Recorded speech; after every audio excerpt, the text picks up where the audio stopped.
I need to tell you something, and I don't think I'm the only one who feels this way. When I was a kid, I thought Squidward was the villain. I genuinely did. He was the grumpy neighbor, the fun killer, the guy who hated SpongeBob for no reason. And I remember watching episodes where SpongeBob and Patrick would just be having fun, living their best lives, and Squidward would come outside and yell at them.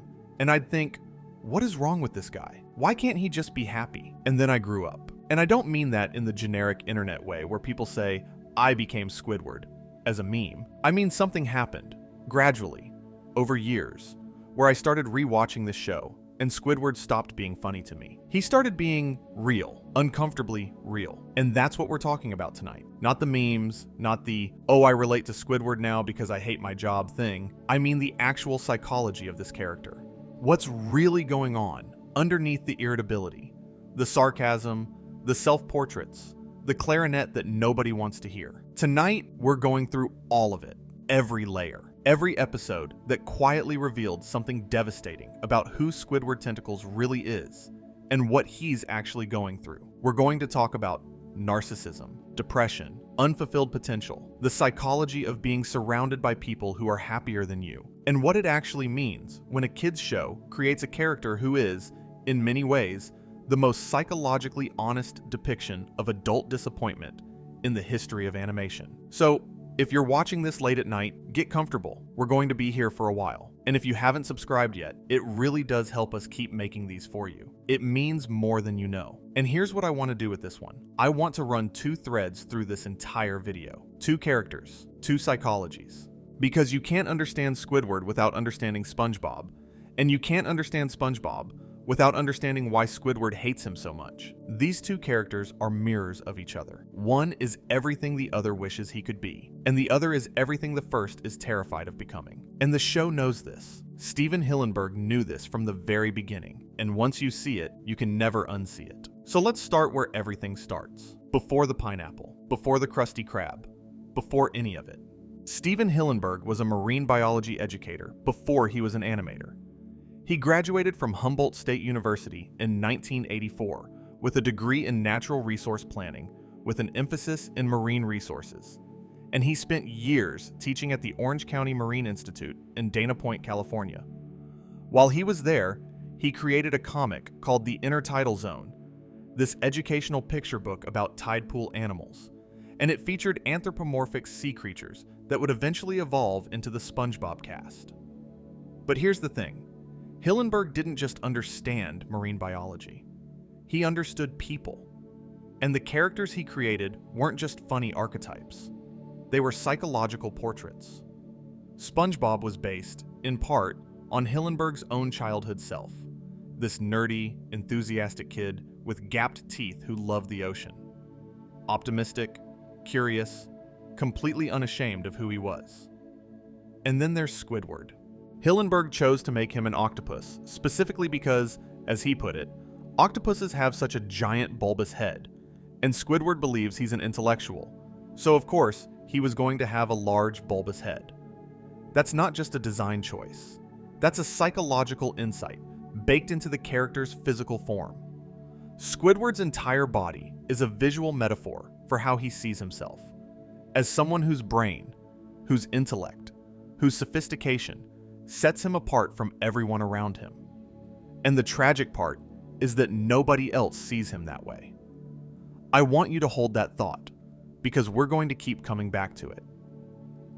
The show premiered on May 1st, 1999, on Nickelodeon. And from the very first episode, Help Wanted, the dynamic between SpongeBob and Squidward is already fully formed. SpongeBob arrives at the Krusty Krab desperate to work there, radiating joy and purpose, and Squidward is already at the register, already miserable, already looking at this enthusiastic little sponge with absolute contempt.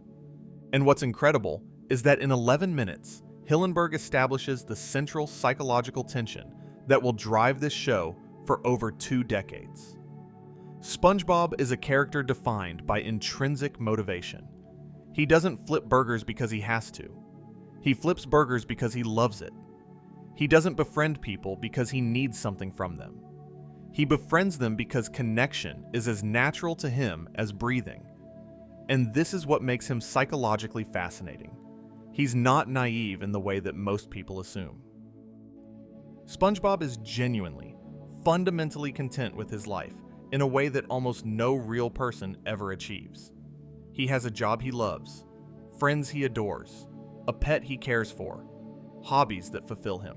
By almost any measure of psychological well-being, SpongeBob SquarePants is one of the healthiest characters in animation history. And right next door to him lives a man who has none of that.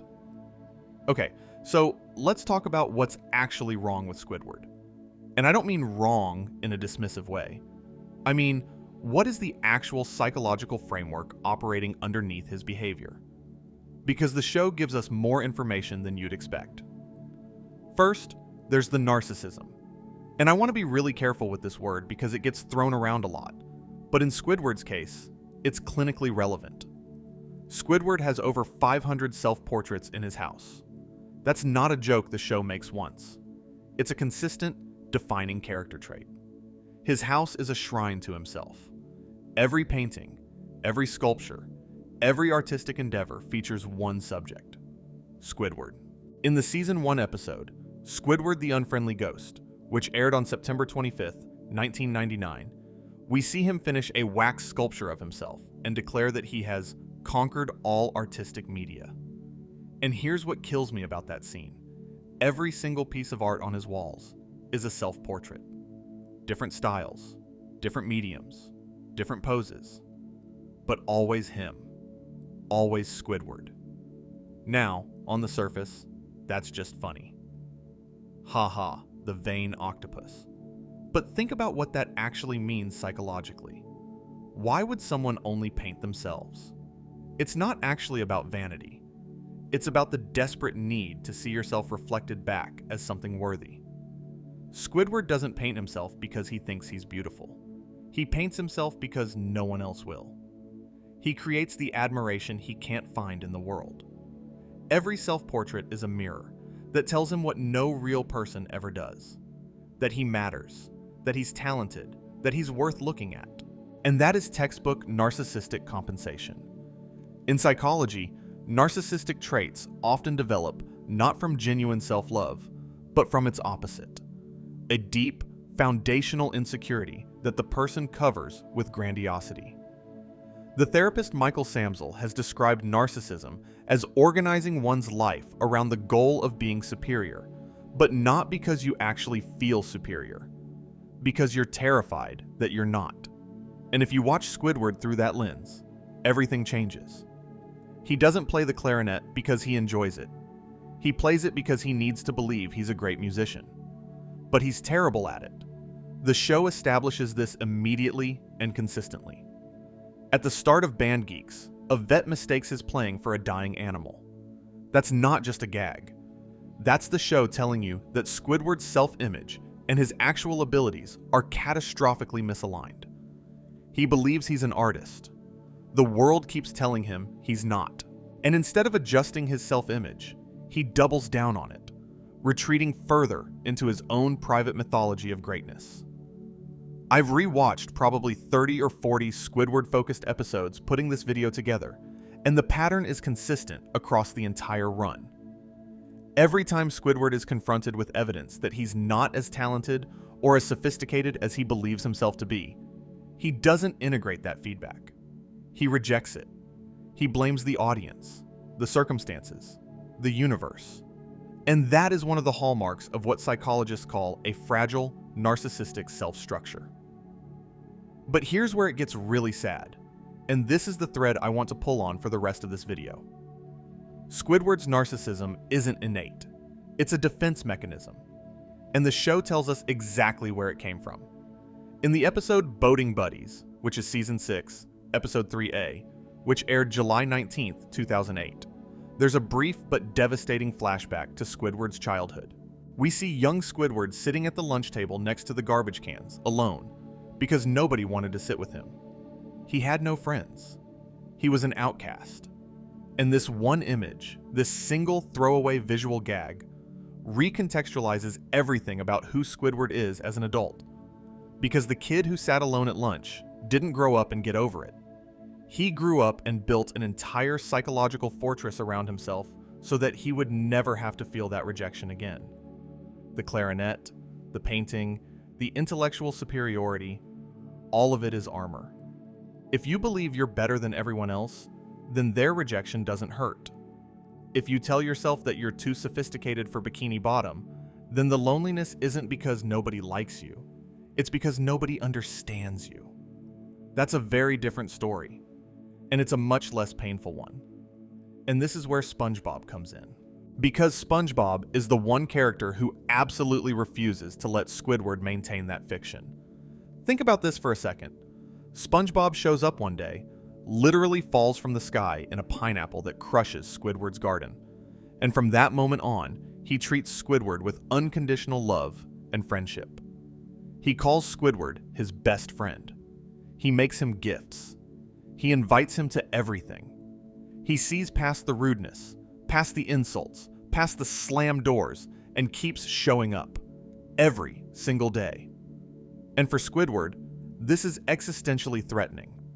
Not because SpongeBob is annoying, though he is, but because SpongeBob's persistent, genuine affection challenges the fundamental story Squidward has told himself about why he's alone. If someone keeps trying to love you, it gets harder and harder to believe that you're unloved because you're too good for everyone. Maybe, and this is the terrifying thought that Squidward can never quite face, maybe you're just alone because you push people away. And I need you to think about that for a second, because that is a genuinely sophisticated piece of character writing for a show about a sponge who works at a fast food restaurant. Now let's talk about pizza delivery. Season 1, Episode 5A. First aired on August 14th, 1999.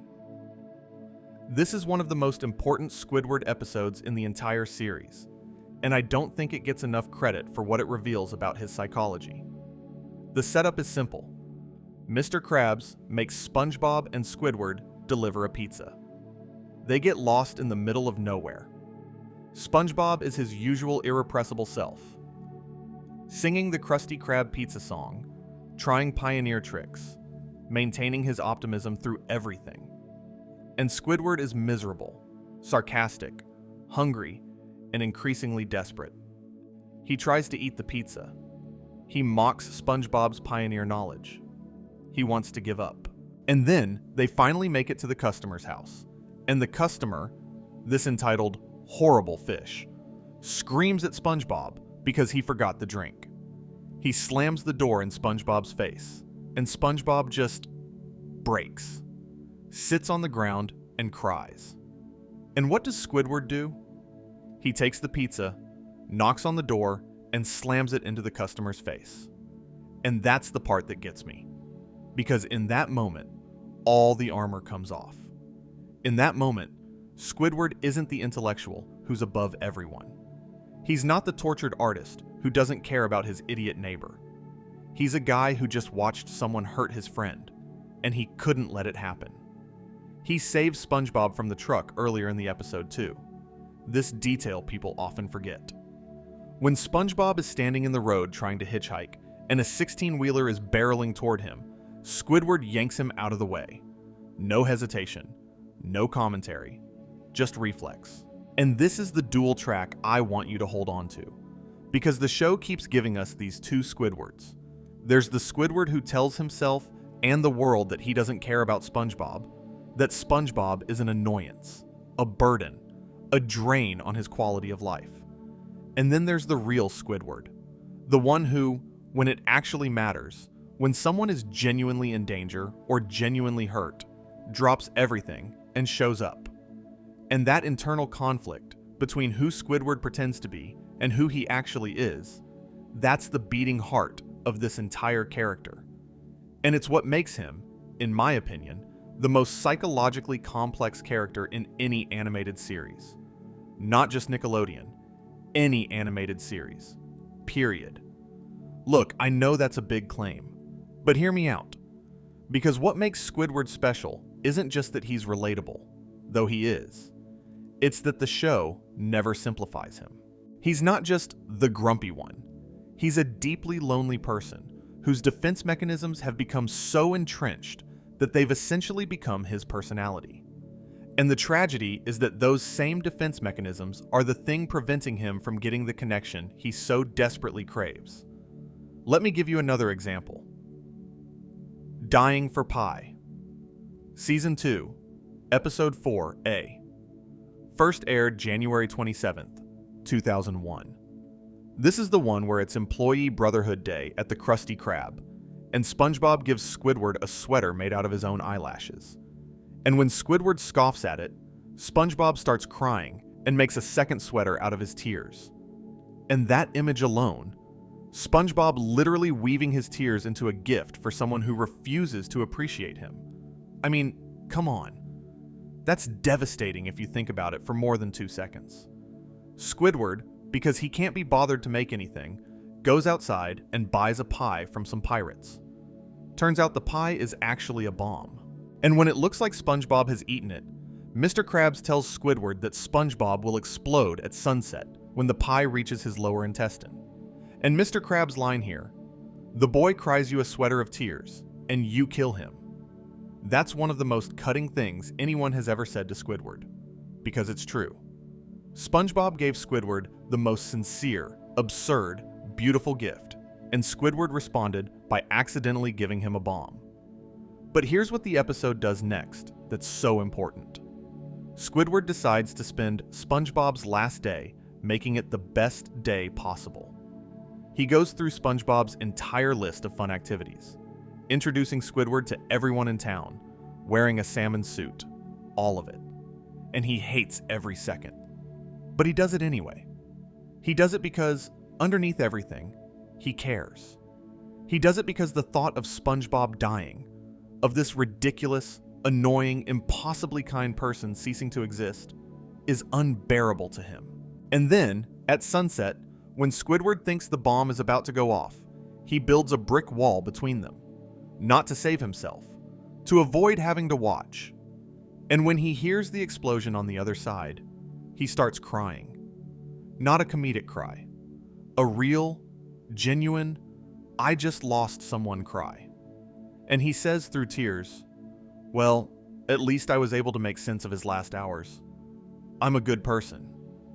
I need you to sit with that line. I'm a good person. Squidward, in what he believes is the moment after SpongeBob's death, is trying to convince himself, not anyone else, himself, that he's a good person. Because deep down, he's not sure. He knows how he's treated SpongeBob. He knows he threw away the eyelash sweater. He knows he never reciprocated the friendship that was offered to him freely, every single day, for years. And now, SpongeBob is gone, and the only comfort Squidward can find is the fact that he managed to be decent for one afternoon. That is one of the most psychologically honest moments I've ever seen in any show, kids or otherwise. And the fact that it's immediately undercut by the reveal that SpongeBob is fine, he had the pie in his pocket the whole time, doesn't diminish it. Because the audience saw it. We saw what Squidward looks like when the armor comes off, and we can never unsee it. Okay, I want to shift gears a little bit and talk about something that I think is under-discussed when it comes to Squidward's psychology, and that's his relationship with work. Because there's a whole school of psychological thought around the concept of what happens to a person when they spend decades in a job they despise. And Squidward is basically a case study. Squidward works as the cashier at the Krusty Krab. He hates it. He's hated it for what appears to be at least 20 years, based on a comment Plankton makes in the Season 8 episode, Sweet and Sour Squid. 20 years standing behind a register, serving food he doesn't care about, working for a boss who pays him as little as legally possible, alongside a coworker whose enthusiasm for the same job feels like a personal insult to everything Squidward believes about himself. And I think there's a really important psychological concept at play here that the show explores without ever naming it. The gap between the ideal self and the actual self. In psychology, this is sometimes discussed through the lens of Carl Rogers' self-concept theory. Rogers argued that psychological health depends on congruence between three things: your self-image, who you think you are, your ideal self, who you want to be, and your actual experience, what's really happening. When those three things are aligned, you feel whole. When they're not, you feel anxious, defensive, and miserable. Squidward's ideal self is a celebrated artist, a renowned musician, a cultured intellectual living among peers who appreciate his sophistication. His actual experience is standing behind a cash register in a greasy spoon, taking orders from fish who don't know the difference between a Krabby Patty and a Krabby Patty Deluxe. And the gap between those two things is where all of Squidward's pain lives. Here's the thing that's really interesting though.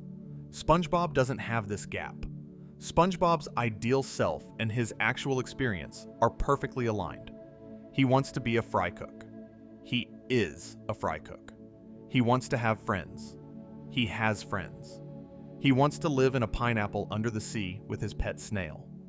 He lives in a pineapple under the sea with his pet snail. There is no daylight between who SpongeBob wants to be and who he actually is. And that's why Squidward can't stand him. Not because SpongeBob is annoying, although, yes, he's annoying, but because every time Squidward looks at SpongeBob, he sees a living reminder that contentment is possible, that some people just have it. And the fact that SpongeBob achieves this contentment doing a job that Squidward considers beneath him is salt in the wound, because it suggests something that Squidward can never admit. Maybe the problem isn't the job.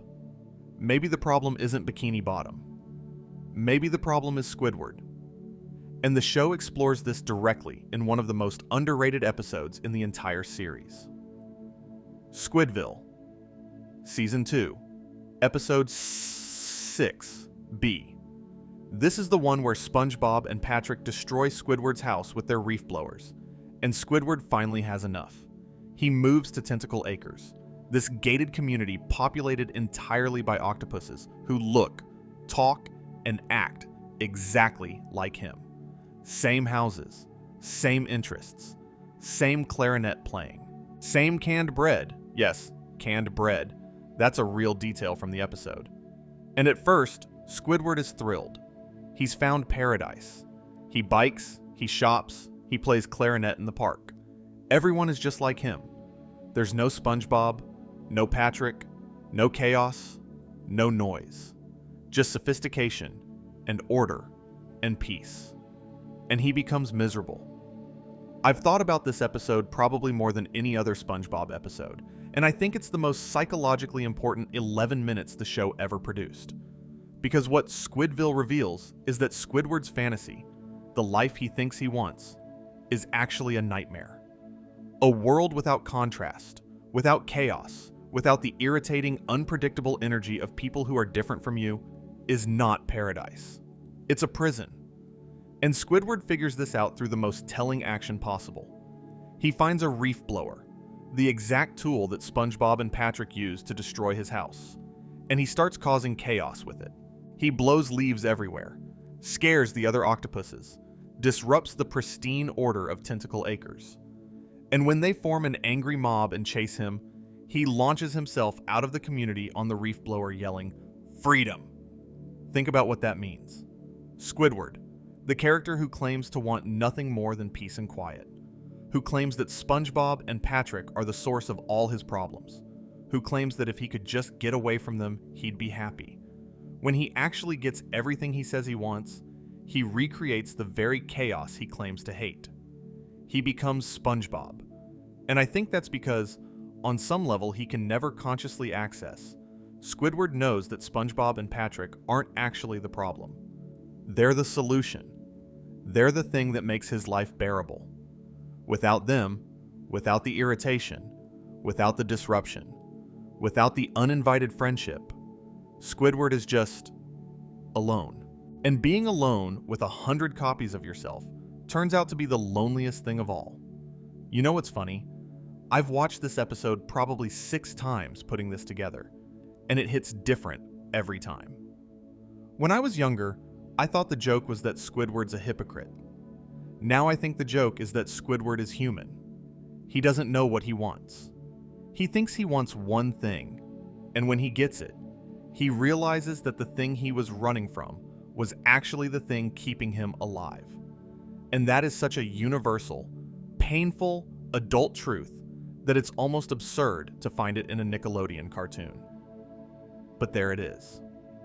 Let me stay on the SpongeBob side of this dual track for a moment, because I want to talk about something that I think is really important to understanding why SpongeBob and Squidward's relationship works the way it does. And it has to do with what psychologists call unconditional positive regard. Carl Rogers, the same guy I mentioned earlier with the self-concept theory, also developed the concept of unconditional positive regard, which is the idea that healthy psychological development requires being loved and accepted without conditions. Not, "I'll love you if you succeed," or "I'll love you if you behave." Just, "I love you." Period. SpongeBob offers this to everyone, but he offers it most consistently to Squidward. And this is what makes SpongeBob such a psychologically unusual character. He doesn't love Squidward because Squidward is nice to him. He doesn't love Squidward because Squidward reciprocates. He loves Squidward because that's just what SpongeBob does. There's no condition. There's no threshold Squidward has to meet. SpongeBob will show up at his door every morning, announce that he's SpongeBob's best friend, and mean it completely, regardless of how Squidward responds. And for most people, this would be heartwarming. For Squidward, it's agonizing. Because unconditional positive regard requires vulnerability to receive, you have to lower your defenses. You have to accept that someone sees you, really sees you, including all the things you're ashamed of, and still chooses to love you. And for someone whose entire psychological structure is built on keeping people at a distance, on maintaining the fiction that you're too good for the people around you, that kind of love isn't just uncomfortable, it's existentially destabilizing. Every time SpongeBob calls Squidward his best friend, he's essentially knocking on the door of Squidward's psychological fortress and saying, "Hey, I know you're in there. You don't have to hide." And Squidward's response, every single time, is to fortify the walls. But sometimes, and these are the moments that make this show genuinely great, the walls come down. Just for a second. Just long enough for us to see what's behind them. Christmas Who? Season 2, Episode 8. First aired December 7th, 2000. This is the Christmas special, the one where SpongeBob introduces the concept of Christmas to Bikini Bottom, and everyone gets excited about Santa except Squidward, who thinks the whole thing is ridiculous. SpongeBob convinces the entire town to write letters to Santa, build a chimney, and wait for him to arrive on Christmas Eve. And Santa doesn't come. SpongeBob sits there, in the cold, waiting. And one by one, the citizens of Bikini Bottom get fed up and leave. They throw their gifts into a pile, disgusted. SpongeBob is devastated. He believed so completely, so earnestly, and it didn't happen. And he's sitting there alone, in the snow, holding his letter to Santa. And Squidward, from his window, watches this happen. And at first, he's smug. He was right. Santa isn't real. SpongeBob was a fool. And he even says it out loud. Something to the effect of being vindicated. But then SpongeBob comes to Squidward's door and gives him a gift. A handmade gift. After being publicly humiliated, after being abandoned by the entire town, after his dream was crushed right in front of him, SpongeBob still gives Squidward a present. Because that's who SpongeBob is. And this is where Squidward breaks. He opens the present. It's a wooden clarinet carved by hand. And it's the most genuine, thoughtful, personal gift anyone has ever given him. And Squidward, for possibly the first time in the entire series up to this point, feels the full weight of who SpongeBob is and who he himself has been. He looks at the gift.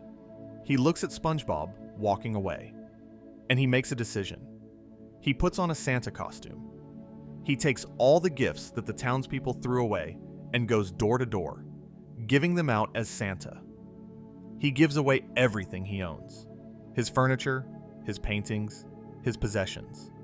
When he runs out of things to give, he gives away the shirt off his back.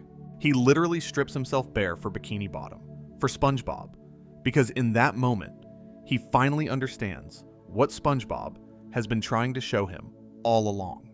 That generosity isn't about what you get back. It's about the act of giving itself. And honestly, this might be the most emotionally devastating thing this show ever put on screen. Because it's not played for laughs. There's no punchline. There's no reversal. Squidward standing outside in the snow, having given away everything, with SpongeBob looking at him with total awe and gratitude. That's real. That's earned. And when Patrick drops by at the end, dressed as Santa, it's the show's way of saying, yes, actually, miracles can happen. Maybe not the ones you expected, but the ones that matter. I actually have a theory about this that I've never heard anyone else bring up. I think Christmas Who is the single most important episode for understanding Squidward's psychology, because it's the one episode where he acts purely out of love, not out of guilt, not out of obligation, not out of self-interest. He does it because SpongeBob's kindness, in that moment, is so undeniable, so pure, so radically unearned, that Squidward's defenses simply cannot hold. And for one night, in a Santa suit, giving away everything he has, Squidward is happy. Genuinely, uncomplicatedly happy. And then the episode ends. And next time we see him, the walls are back up. And that's the tragedy, right? That Squidward can access that version of himself, the generous, caring, open version. But he can't sustain it. The armor always comes back. The narcissism always reasserts itself. The fiction that he's too good for Bikini Bottom always returns. Because the alternative, admitting that he needs these people, that he loves these people, that his life would be empty without them, is too frightening. Let me talk about Squilliam Fancyson, because I think he's the most important secondary character in Squidward's psychology, and he doesn't get enough credit. Squilliam first appears in Band Geeks, Season 2, Episode 15B, which aired on September 7th, 2001. This episode was written by C.H. Greenblatt, Aaron Springer, and Meriwether Williams, and it's frequently cited as the best episode of SpongeBob ever made. It holds a 9.8 rating on IMDb. It was ranked the #1 Nicktoon moment of all time during Nickelodeon's 2007 countdown, and Tom Kenny himself has called it one of his favorite episodes. But I want to talk about what this episode reveals about Squidward. Squilliam is everything Squidward wants to be. He's rich, he's famous, he's talented, he's successful. They went to band class together in high school, and while Squidward ended up as a cashier at a fast food restaurant, Squilliam became a celebrated musician with a mansion and a unibrow. And when Squilliam calls Squidward at the start of the episode, after a vet mistakes Squidward's clarinet playing for a dying animal, which, the timing of that, he tells Squidward that his band is supposed to play at the Bubble Bowl, but he can't make it. And he sarcastically suggests that Squidward's band should fill in. And Squidward, because he cannot bear to be seen as a failure by the person who represents everything he wishes he was, lies. He says he has a band. This is important.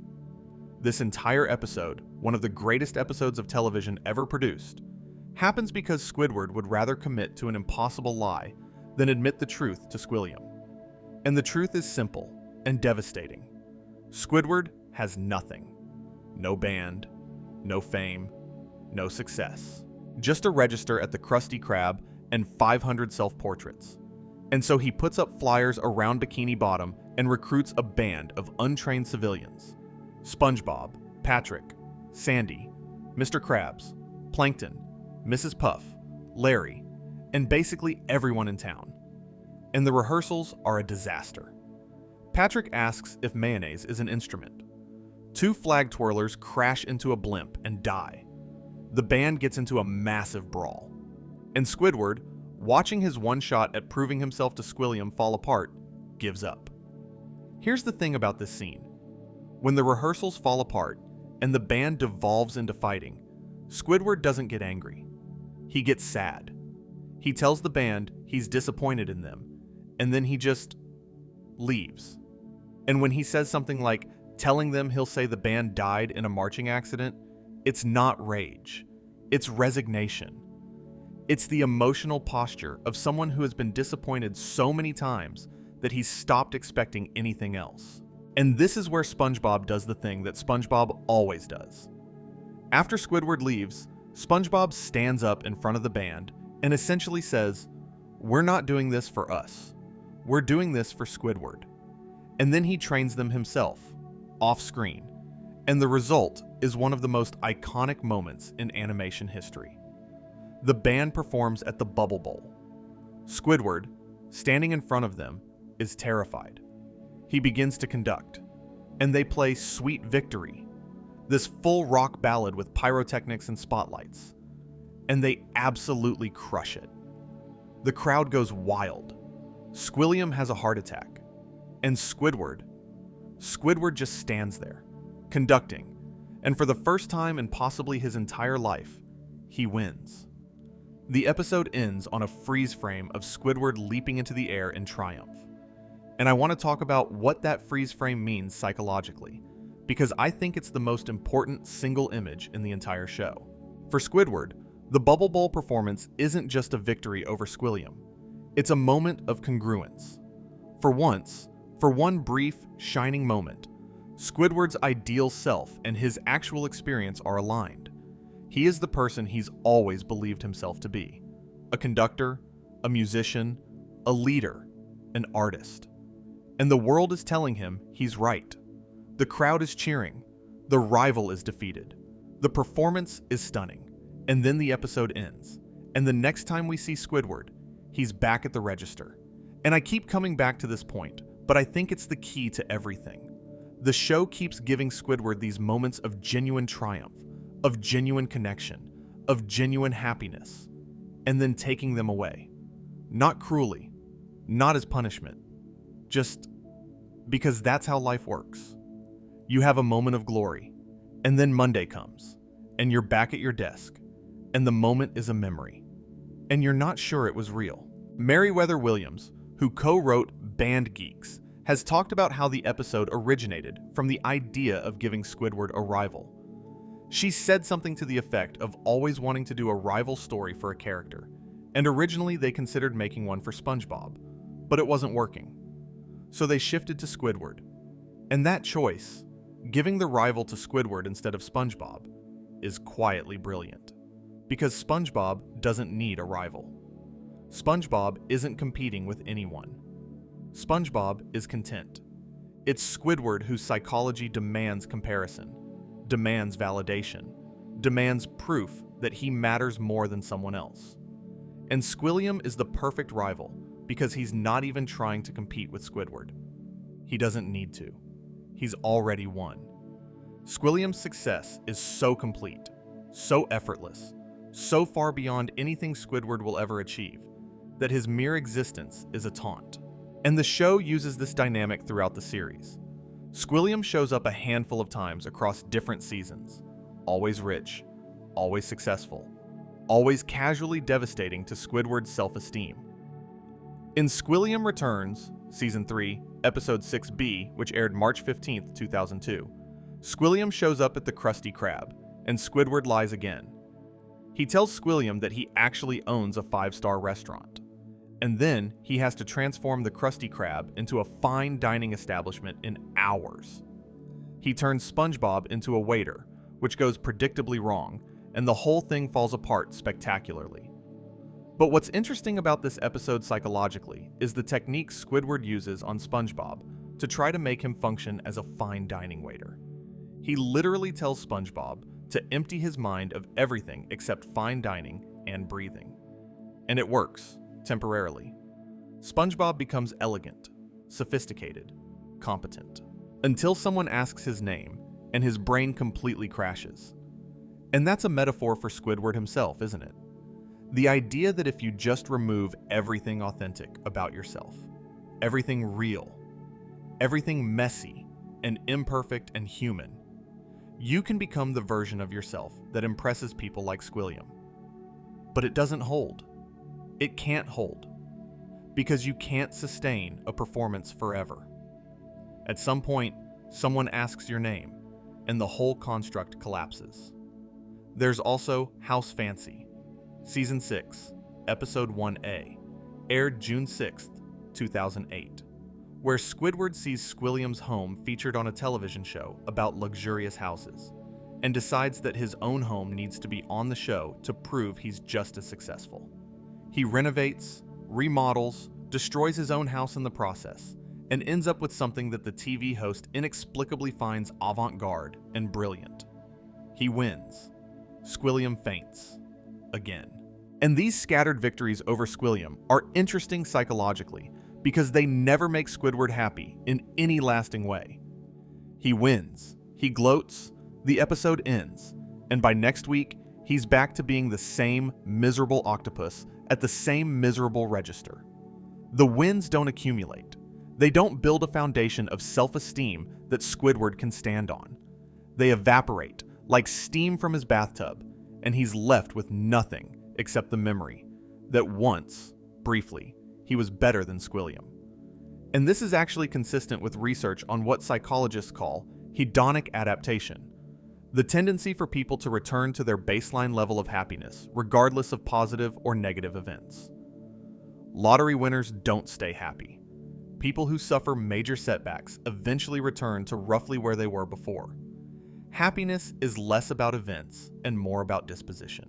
And Squidward's disposition, shaped by childhood rejection, calcified by years of disappointment, armored with narcissism and contempt, always pulls him back to baseline, which, for Squidward, is somewhere between mild irritation and quiet despair. There's another episode I want to discuss here, and it's one that I think is genuinely underappreciated in terms of what it says about Squidward. Opposite Day, Season 1, Episode 9B, which aired September 11th, 1999. In this episode, Squidward is trying to sell his house and move away from SpongeBob. He tells SpongeBob and Patrick that it's opposite day, a day where you do the opposite of what you normally do. His plan is to get SpongeBob to be quiet and boring so that potential buyers won't be scared off by his annoying neighbor. And SpongeBob takes it seriously. He starts acting like Squidward. He becomes grumpy, antisocial, mean. He even says, "I hate everyone," and tries to be rude to Squidward. And here's the thing that nobody talks about. When SpongeBob imitates Squidward, it's devastating. Because SpongeBob's impression of Squidward isn't cruel. It's accurate. He perfectly captures the irritability, the contempt, the isolation. And seeing that reflected back at him, seeing his own behavior performed by someone else, Squidward is clearly uncomfortable, because the mirror is too accurate. But the real kicker is what SpongeBob does with being Squidward. He takes it to its logical extreme. He isolates himself. He pushes everyone away. He sits alone in his house doing nothing. And the result is miserable. SpongeBob cannot sustain Squidward's lifestyle for even a single day without becoming visibly depressed. And the implication is clear. Squidward's way of living isn't just a personality choice. It's a pathology. It's a mode of existence that would make anyone miserable. It just happens to be the only one Squidward knows. The real estate agent ends up not buying the house because SpongeBob, acting as Squidward, and Patrick, also acting as Squidward, make a mess of things. And Squidward is stuck. Again. He can't leave. And I think the show is making a subtle but important point here. You can't run from yourself. You can move to Tentacle Acres. You can try to sell your house. You can fantasize about a life without SpongeBob.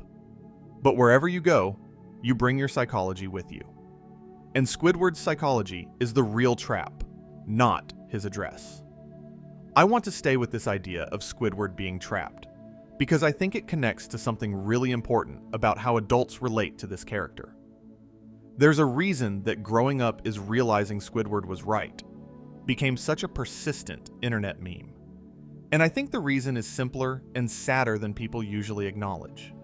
When you're a kid, work is an abstraction. You see adults going to jobs and coming home and being tired, but you don't understand what that feels like from the inside. You don't understand the specific kind of soul erosion that comes from spending 40 hours a week doing something that doesn't engage your mind, that doesn't use your talents, that doesn't connect to anything you care about. You don't understand what it's like to have dreams and watch them slowly die. Not in some dramatic collapse, but in the quiet daily choosing of paying your rent over pursuing your passion. And then you grow up, and you get a job. And maybe it's fine, maybe it pays well, maybe your coworkers are okay. But it's not what you dreamed about when you were young. It's not the version of your life that you imagined. And one morning, you're sitting at your desk, and you look at the person next to you who seems genuinely happy to be there, who seems to actually enjoy this work that you find deadening, and you feel that specific familiar acid burn of envy mixed with confusion. How can they be happy here? What do they have that I don't? What's wrong with me? And that's when you understand Squidward. Not as a character, as a condition. I've rewatched probably 40 or 50 episodes specifically focused on Squidward while putting this video together. And the thing that strikes me most is how consistent his inner life is across the entire run of the show. Characters in long-running animated series often drift. They become flanderized, reduced to their most extreme trait. And there's some of that with Squidward in the weaker seasons, for sure. But the core psychology, the narcissistic defense, the suppressed longing for connection, the envy, the learned helplessness, the gap between ideal and actual self that stays constant. It's remarkable, actually. Across hundreds of episodes, across multiple showrunners, across over 25 years, Squidward remains psychologically coherent. He's the same person in Season 1 that he is in Season 14. The armor might look slightly different, but it's covering the same wound. And that's why I think Squidward might be the most psychologically realistic character in animation. Not because he's the most complex. There are characters in anime, in serialized dramas, in independent animation that are arguably more nuanced. But because his psychology is consistent, it doesn't reset when it's convenient for the plot. It doesn't change based on who's writing the episode. It just is, like a real person's. Your psychology doesn't change because it's a new day. Your childhood doesn't stop shaping your behavior because the calendar turned. And Squidward's doesn't either. Alright, I want to shift the focus now and talk about something that I think ties this whole analysis together. Because most of us know what it's like to have a gap between who we want to be and who we actually are. Most of us know what it's like to have a job that doesn't fulfill us, to have artistic or creative ambitions that we never quite realized, to look at other people's success and feel that acid burn of envy. SpongeBob is aspirational. He's who we wish we could be. Squidward is who we're afraid we already are. I want to take a detour here and talk about something I've been thinking about a lot while putting this video together. And it has to do with envy. Envy is one of the most destructive emotions in human psychology, and it's different from jealousy in a way that matters. Jealousy is the fear of losing something you have. Envy is the pain of seeing someone else have something you want. And Squidward's relationship with SpongeBob is defined, more than anything else, by envy. But it's a specific kind of envy. Squidward doesn't envy SpongeBob's possessions. SpongeBob lives in a pineapple. He doesn't have much materially. Squidward doesn't envy SpongeBob's intelligence. SpongeBob is, by most measures, not particularly bright. What Squidward envies is SpongeBob's capacity for happiness itself. And that is the most painful form of envy that exists, because you can work harder and earn more money. You can study and become smarter, but you can't will yourself into being happy. Happiness is not a skill you can develop through effort alone. It's either there or it isn't. And for Squidward, it isn't. There's an episode, Naughty Nautical Neighbors, Season 1, Episode 4A, which aired August 7th, 1999, where Squidward manipulates SpongeBob and Patrick into fighting with each other by sending insulting messages between them via bubbles.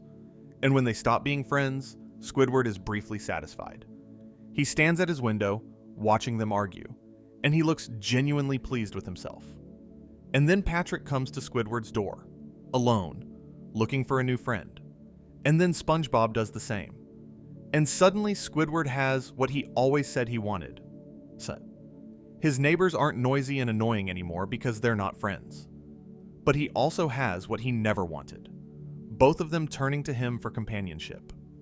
And he's terrible at it. He can't handle it. He doesn't know how to be a friend because he hasn't had a friend in so long that the social muscles have completely atrophied. And by the end of the episode, SpongeBob and Patrick reconcile, and Squidward is alone again. Back to square one. And the thing is, Squidward caused this. He broke up a friendship because the sight of two people being happy together was something he couldn't tolerate. Not because they were loud, though they were, but because their friendship was a constant, visible reminder that connection comes easily to some people and impossibly to others. That's envy. That's the deep, corrosive kind that doesn't want to have what the other person has. It wants the other person to not have it. And the show captures this with a precision that honestly makes me uncomfortable sometimes. But let me also talk about what happens when Squidward does get something he wants, because I think this is equally revealing. Skill Crane. Season 4, Episode 14. A is a great example. Squidward becomes obsessed with a claw machine at the Krusty Krab, spending all of his money trying to win a stuffed toy. SpongeBob, meanwhile, wins on his first try, every time, without even looking. And Squidward just spirals. He can't accept that SpongeBob is lucky, and he isn't. He can't accept that the universe isn't distributing rewards based on merit, or effort, or sophistication. He can't accept the randomness of it. And this connects to something deeper in Squidward's psychology, a kind of just world fallacy turned inside out.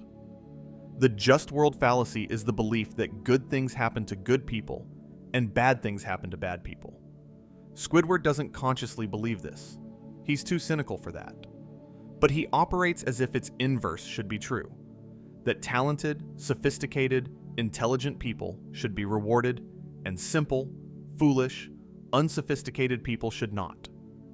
And every time SpongeBob succeeds effortlessly at something Squidward has to struggle for, it challenges this framework. If the universe doesn't reward sophistication, then what's the point of being sophisticated? I want to pause on this for a second, because I think this is where Squidward gets genuinely philosophical, in a way that the show doesn't always get credit for. At its core, Squidward's existential crisis is about meaning. He believes that life should have a narrative, a trajectory from struggle to success, from unrecognized talent to celebrated genius. And SpongeBob, by simply existing, suggests an alternative, that life doesn't have to have a narrative at all. That you can be a fry cook in a greasy spoon and be genuinely, deeply, completely happy. That meaning isn't something you earn, it's something you choose. And Squidward cannot make that choice. He is psychologically incapable of choosing happiness without achievement, of choosing contentment without recognition, of choosing joy without justification. And I think that's one of the most realistic depictions of a certain kind of adult misery that I've ever encountered in any medium. Let me bring this back to a specific episode because I want to keep this grounded. Just One Bite. Season 3, Episode 3A, which first aired on November 30th, 2001. This is the episode where Squidward claims he's never tried a Krabby Patty and that he never will, because they're beneath him. And SpongeBob is absolutely horrified by this. How can anyone not love a Krabby Patty? So SpongeBob tries to get Squidward to eat one, and for most of the episode, Squidward refuses. He's above fast food. He's a cultured individual. He doesn't eat that garbage. But eventually, when SpongeBob isn't looking, Squidward tries a tiny bite. And his face changes. His eyes go wide. And he doesn't just like it. He's overwhelmed by it. It's the best thing he's ever tasted. And then he panics. Because admitting that he loves Krabby Patties means admitting that the thing SpongeBob does, the thing Squidward has dismissed as mindless, beneath him, a waste of a life, actually produces something wonderful. It means that SpongeBob's devotion to his job isn't pathetic. It's meaningful. And Squidward cannot allow himself to reach that conclusion, because it would collapse his entire self-concept. So what does he do? He sneaks into the Krusty Krab at night and eats Krabby Patties in secret, like an addict. He can't let anyone see. He can't let anyone know. Because the gap between "I'm too sophisticated for this" and "I'm sneaking into a fast food restaurant at 3 a.m. to eat burgers by myself" is the gap between who Squidward pretends to be and who he actually is. And that gap is where his entire identity lives. This is one of those episodes I think about randomly at like 2 a.m. because it's essentially about inauthenticity. It's about the cost of maintaining a self-image that doesn't match your actual experience. Squidward has to sneak joy. He has to hide it. He has to pretend he doesn't feel what he feels, because feeling it would mean admitting something about himself that he can't bear to acknowledge. And isn't that how so many of us live? Don't we all have our version of sneaking Krabby Patties? The guilty pleasures we hide, the moments of genuine happiness that we downplay because they don't fit the image we've constructed, the parts of ourselves that we won't show people because they're beneath us. Squidward is just the most extreme version of this. A character so committed to his self-image that he would literally rather be miserable in public than happy in secret. Alright, let me get back on track, because there are still episodes I need to talk about, and I haven't even gotten to some of the darkest material. Are you happy now? Season 8, Episode 20A, which aired on March 31st, 2012. This is an episode that... Look, I need to talk about this one carefully because it's one of the most controversial episodes in SpongeBob history, and for good reason. The premise is that SpongeBob discovers that Squidward doesn't have a happiest memory. He's never been happy. Not once in his life. Not a single moment that he can point to and say, that was good. And SpongeBob, devastated by this, tries to create a happiest memory for him. Takes him to the zoo, takes him to concerts, takes him to various activities, and nothing works. Squidward remains miserable through all of it, and there are moments in this episode that caused real controversy when it aired. There are visual gags with dark implications, an oven, a rope, that the show pulls back from immediately. But the subtext was clear enough that even younger viewers picked up on the darkness being suggested. Now, I don't think SpongeBob was trying to make light of serious mental health issues. I genuinely don't think that's what the writers intended. I bring it up because it shows just how far the show was willing to go with Squidward's psychology. The show is saying, explicitly, this character has never been happy.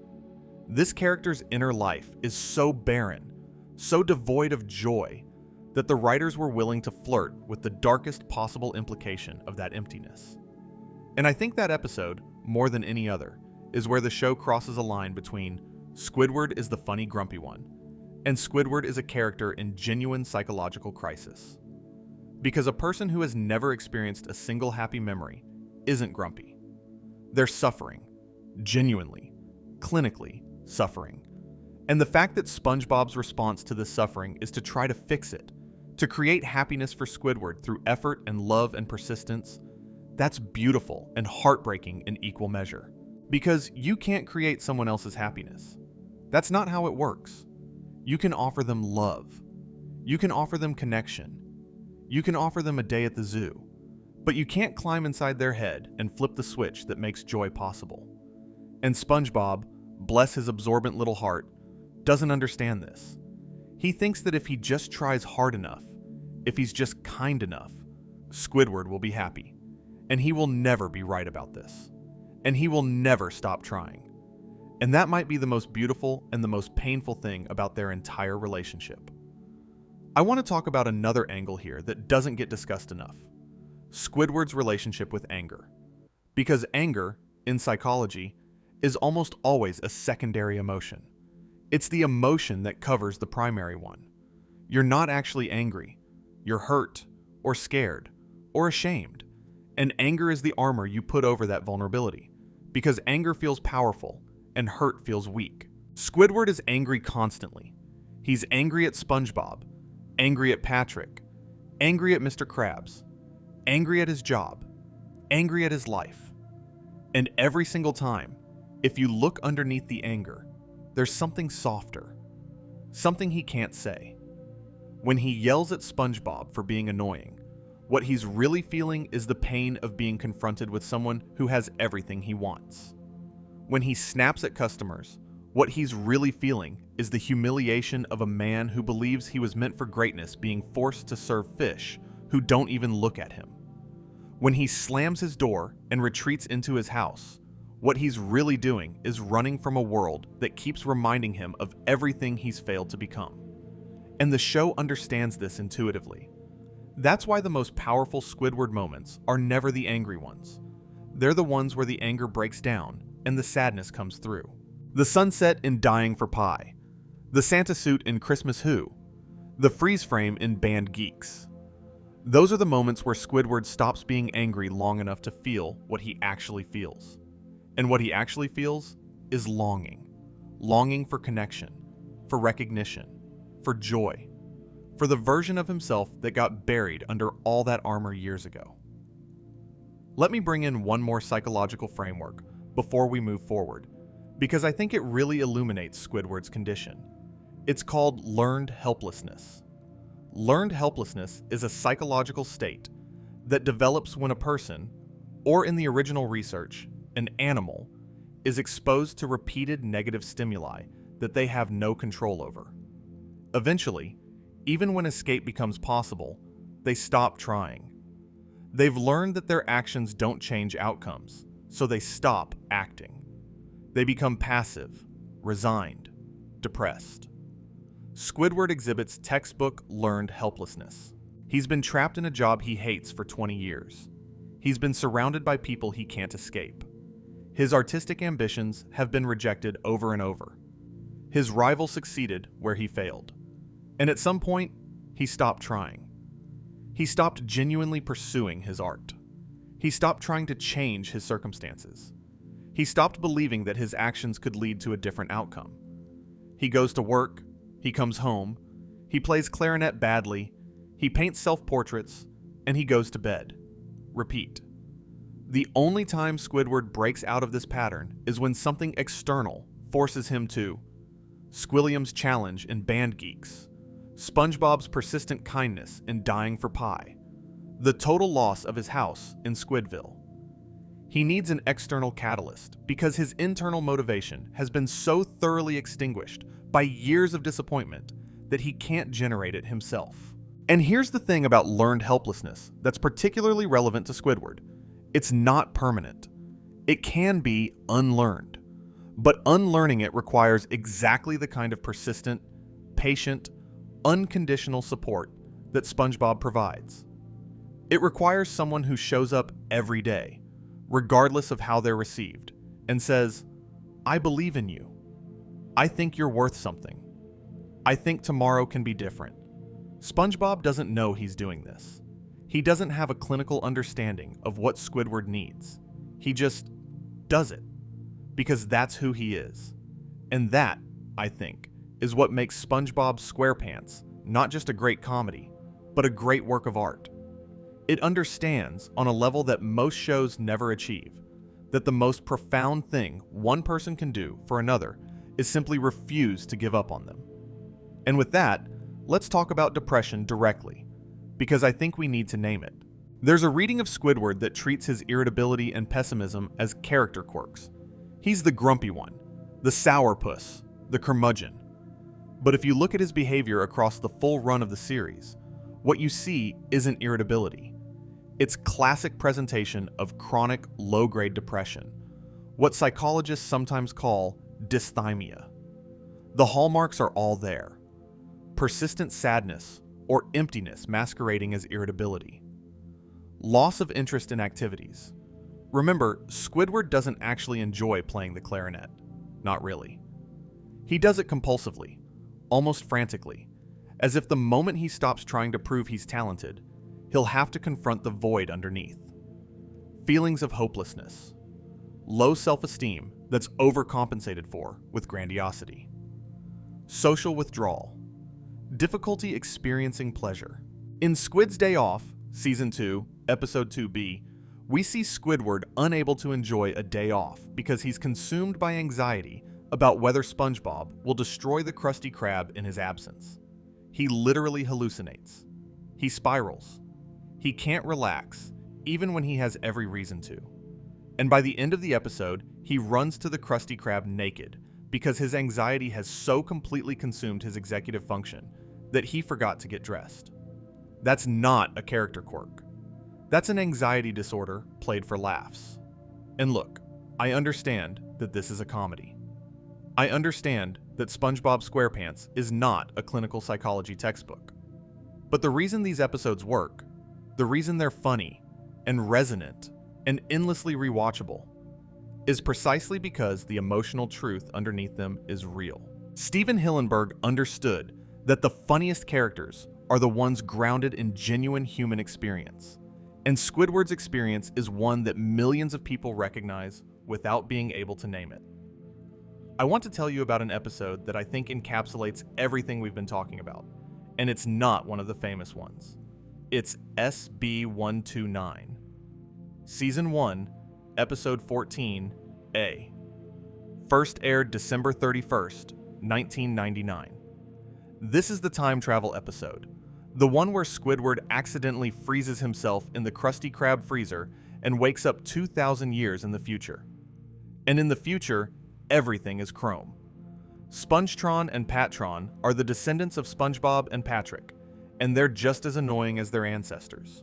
Squidward tries to escape, finds a time machine, goes too far back to the prehistoric era, then ends up in this infinite white void, this empty, featureless nowhere. And at first, he loves it. Alone, he says. At last. No SpongeBob. No Patrick. No Krusty Krab. Just nothing. Just Squidward. Alone. With his own thoughts. And then the silence starts to close in. The emptiness isn't peaceful. It's terrifying. And Squidward starts to panic. He starts screaming for someone. Anyone. He screams SpongeBob's name. He would give anything to not be alone. And here's what kills me about this episode. It aired on the last day of 1999. It was a new millennium episode. And it ends with Squidward desperately trying to get back to the present, back to the life he hates, back to SpongeBob and Patrick and the Krusty Krab, because the alternative, true, complete, permanent aloneness is worse. It's always worse. This is one of those episodes I think about randomly at like 2 a.m. Because the white void isn't just a sci-fi gag. It's a visual metaphor for what happens when you strip away everything. The job you hate, the neighbors who annoy you, the art that nobody appreciates, and you're left with just yourself. And what Squidward discovers in that void is that himself isn't enough. He needs the world. He needs people. He needs, specifically, the annoying, irrepressible, unconditionally loving Sponge who lives next door. And the show acknowledges this over and over. In Graveyard Shift, Season 2, Episode 16A, which aired September 6th, 2002, when Squidward and SpongeBob are working the night shift, and Squidward makes up the story of the hash-slinging slasher to scare SpongeBob. There's a moment near the end where it appears that the slasher is real, that he's coming for them.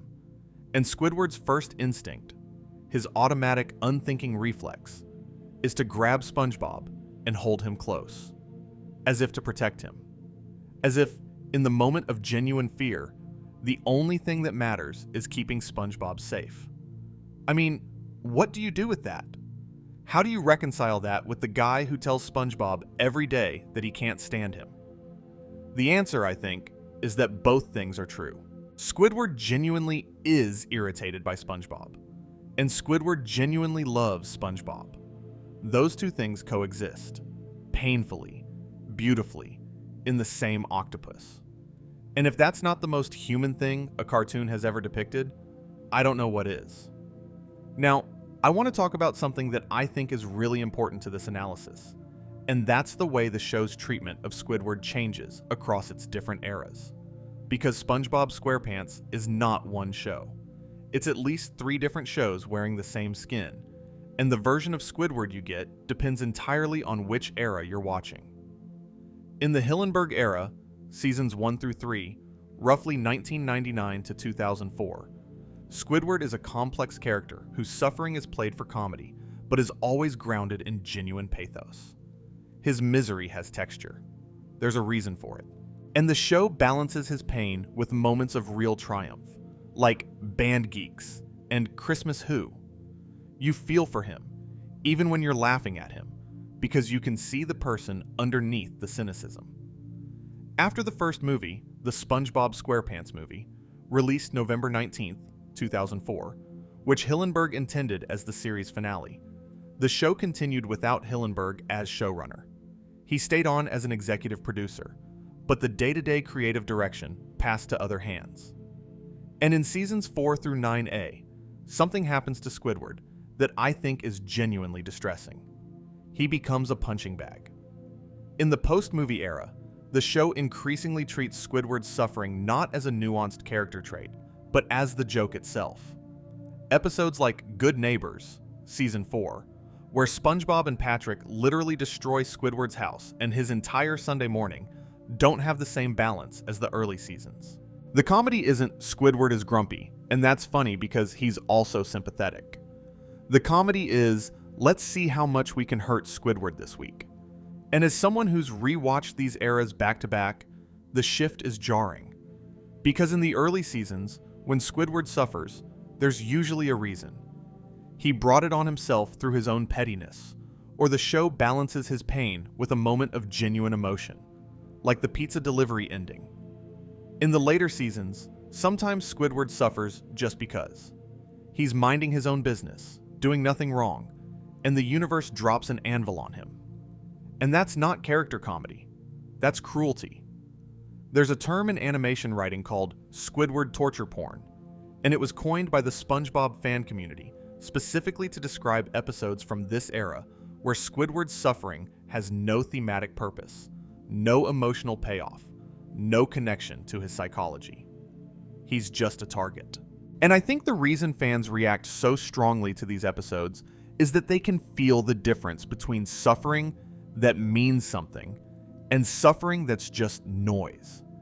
In Pizza Delivery, when Squidward suffers through the desert, his suffering serves the story. It builds toward the emotional catharsis of him defending SpongeBob. In Good Neighbors, when his house becomes sentient and destroys Bikini Bottom because of SpongeBob and Patrick's meddling, there's no catharsis. There's no insight. There's just damage. I bring this up because I think it reveals something important about what makes Squidward work as a character. He only works when the writing treats him as a person, not a prop. When you understand why he's suffering, when the suffering is connected to his narcissism, his envy, his unfulfilled ambitions, his fear of vulnerability, then the comedy is rich and layered and deeply human. When you strip away the why and just have the what, just have him getting hit by things and yelled at and humiliated for no reason, you lose everything that makes the character special. There are some post-movie episodes that do get it right though, and I want to be fair about that. Wishing You Well, Season 4, Episode 11B, has a wonderful moment where Squidward accidentally ends up at the bottom of a wishing well and has to deal with SpongeBob's belief that the well grants wishes. Krusty Towers, Season 4, Episode 9A, is basically a love letter to Fawlty Towers, with Squidward as the exasperated hotel worker, and it works because the comedy comes from Squidward's personality, not his physical suffering. And Tentacle Vision, Season 7, Episode 7B, has Squidward try to host his own public access TV show, only for every other character to crash it. And while that sounds like another torture episode, there's something genuinely sad and funny about watching Squidward try to share his passion with the world, only for the world to be completely uninterested in what he's offering.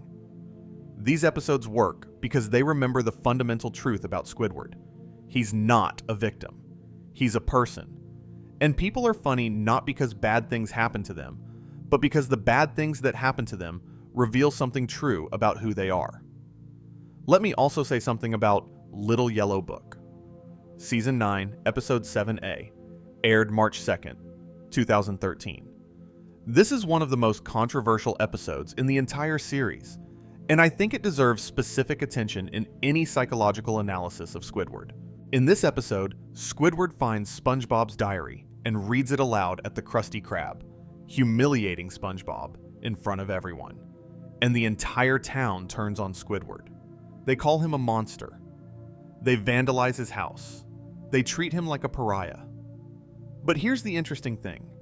Even though everyone condemns Squidward for reading the diary, they also can't stop listening. They're horrified by what Squidward is doing, but they're also entertained by it. And the episode's darkest insight is that everyone participates in the cruelty. They just need someone else to be the one holding the book.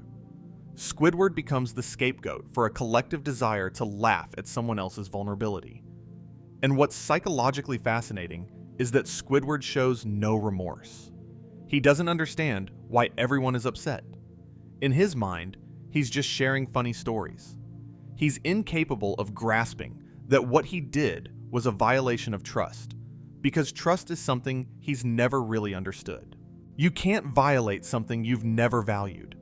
And Squidward has never valued other people's inner lives, because he's too consumed with protecting his own.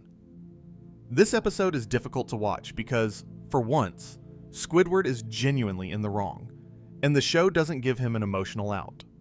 There's no pizza in the face redemption moment. There's no sweater of tears. Just Squidward, alone, unrepentant, and universally despised. And I think that's important because it reminds us that Squidward isn't just a victim of circumstance. He's also, sometimes, genuinely cruel. His defense mechanisms don't just protect him, they hurt others. And the show, at its best, doesn't let him off the hook for that. I bring this up because I think a complete psychological portrait of Squidward has to include the parts that are hard to sympathize with. He reads people's diaries. He destroys SpongeBob's naturally created masterpiece in Artist Unknown. He manipulates SpongeBob and Patrick in Naughty Nautical Neighbors. He takes advantage of their guilt in Squidward the Unfriendly Ghost. He's petty, he's spiteful, he's sometimes genuinely mean. And all of that is connected to his psychology.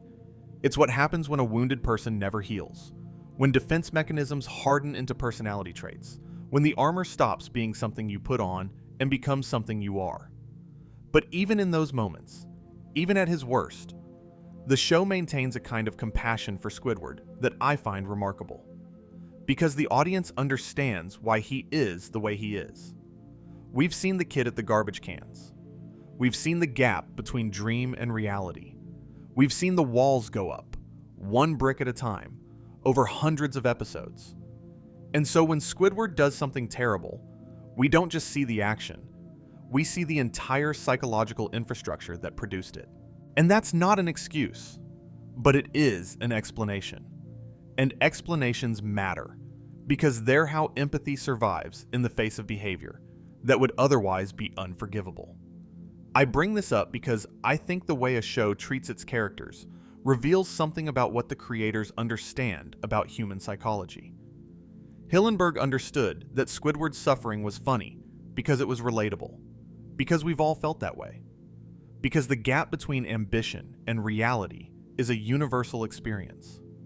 When the show started treating Squidward's suffering as purely physical, purely slapstick, purely a setup for a gag with no emotional payoff, it lost something essential about who the character was. But here's the thing, and I genuinely believe this. Even in the weaker seasons, Squidward's core psychology holds. Because the writers who came after Hillenburg still understood the basic dynamic. SpongeBob is happy, Squidward is not, and the tension between those two states is where the comedy lives. They just didn't always understand the depth of that dynamic. They understood the what but not the why. Hillenburg returned to the show around season 9B, and you can feel the difference. There's a warmth that comes back, a specificity in the character work that the middle seasons sometimes lacked. And when Hillenburg passed away on November 26, 2018, from ALS at the age of 57, the show lost the person who understood Squidward's psychology better than anyone. And I want to talk about the first SpongeBob movie for a moment, because I think it's essential context for understanding Squidward's place in the show's larger narrative. The SpongeBob SquarePants movie was released on November 19, 2004. Hillenburg intended it as the series finale.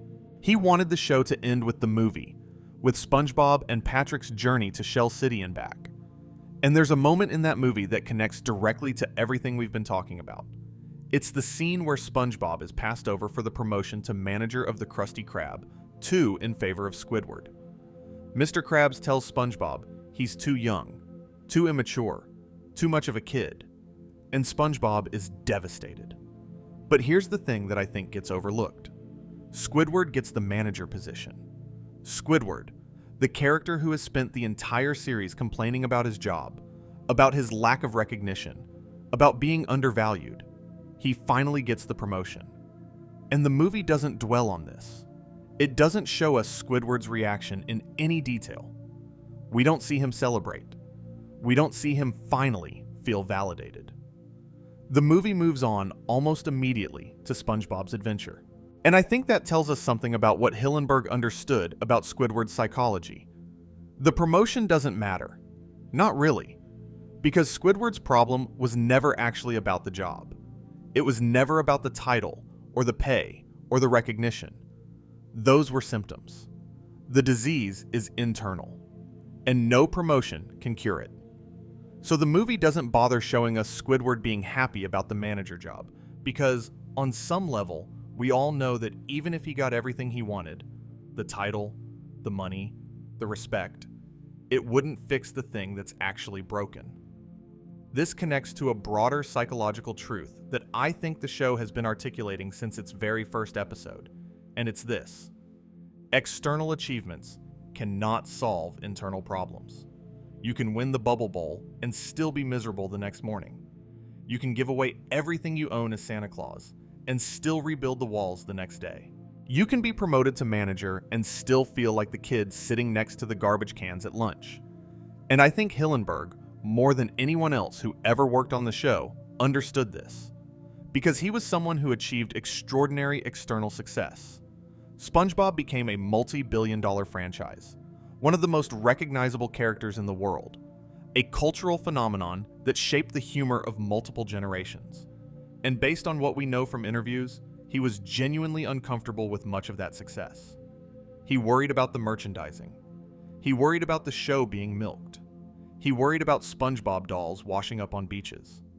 The man who created the happiest character in animation history carried his own version of Squidward's anxiety. The fear that the thing you created might outgrow what it was supposed to be. And I think that's why the show treats Squidward with such tenderness, even when it's also treating him as a source of comedy. Because Hillenburg saw himself in both characters. He was SpongeBob's joy and Squidward's anxiety, wrapped in the same person. And the show, at its best, holds both of those truths at once, without reducing either one. There's something else I want to address before we move toward the close, and it's about Squidward's relationship with beauty and aesthetics. Because I think it's underexamined. Squidward is, by the show's own characterization, the most cultured resident of Bikini Bottom.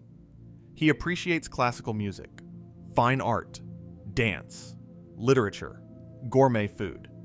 He has taste, or at least he believes he does. And the show surrounds him with characters who have none of these interests. SpongeBob likes jellyfishing and Krabby Patties. Patrick likes sleeping and eating. Mr. Krabs likes money. Sandy likes science and karate. Nobody in Squidward's world cares about the things he cares about. And this is a form of loneliness that doesn't get talked about enough. Cultural loneliness.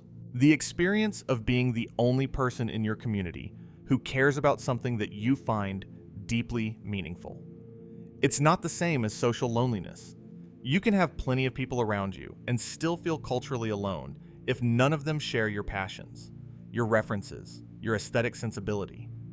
And I think this is part of what makes Squidward's isolation so complete. He's not just alone because people don't like him. He's alone because no one understands what he values. And there's a tragic irony here, because the things Squidward values, art, music, culture, are things that are supposed to connect people. That's what art is for. It's a bridge between inner worlds. But for Squidward, art has become the opposite. It's a wall. It's another way to assert his superiority. Another way to distinguish himself from the Philistines around him. Another brick in the fortress. He's taken something that should bring him closer to people and turned it into something that pushes them away. And I think that's because Squidward doesn't actually love art for art's sake. He loves it for what it says about him. His paintings aren't an expression of his inner life. They're a performance of his imagined superiority. His clarinet playing isn't about the music. It's about the idea that a cultured person plays an instrument. If Squidward genuinely loved art, loved it the way SpongeBob loves cooking, completely, selflessly, without any need for recognition, he wouldn't need 500 self-portraits. He'd paint the ocean. He'd paint his neighbors. He'd paint the Krusty Krab at sunrise. He'd paint something outside himself. But he can't. Because looking outside himself means seeing the world as it actually is, rather than as a stage for his own performance. And the world as it actually is includes SpongeBob, who creates beautiful things without effort and without ego. And that's a truth Squidward's psychology simply cannot accommodate. I think about that a lot. I think about how Hillenburg, this guy who started as a marine biology teacher, who created a comic book about tide pool animals to teach kids about the ocean, who went to CalArts and studied under Jules Engel, and made experimental short films before creating one of the most successful animated series in history, understood something fundamental about people. He understood that the distance between joy and misery isn't as large as we think, that they can live next door to each other, that sometimes the happiest person you know is standing right next to the saddest, and neither of them can figure out how to bridge the gap. And here's something I want to add before we wrap this up, because I don't think anyone talks about it enough. The geography of Bikini Bottom matters psychologically. Think about the physical layout. SpongeBob's pineapple, Patrick's rock, Squidward's Easter Island head, right next to each other. There are no fences. There are no buffers. The three houses are so close that noise travels freely between them, that SpongeBob can peer into Squidward's windows, that Patrick can walk from his rock to Squidward's front door in 3 steps. And this proximity is a psychological pressure cooker for Squidward. He has no buffer zone. There is no escape from the stimulus that triggers his envy, his frustration, his self-loathing. SpongeBob's laugh, that unmistakable, high-pitched, relentless laugh, penetrates Squidward's walls both literally and figuratively. He can close his door, but he can't close his ears. He can draw the curtains, but he can still hear the jellyfishing. He is, architecturally, psychologically, existentially, unable to get enough distance from the thing that causes him the most pain. And there's something cruel about this arrangement, but there's also something necessary.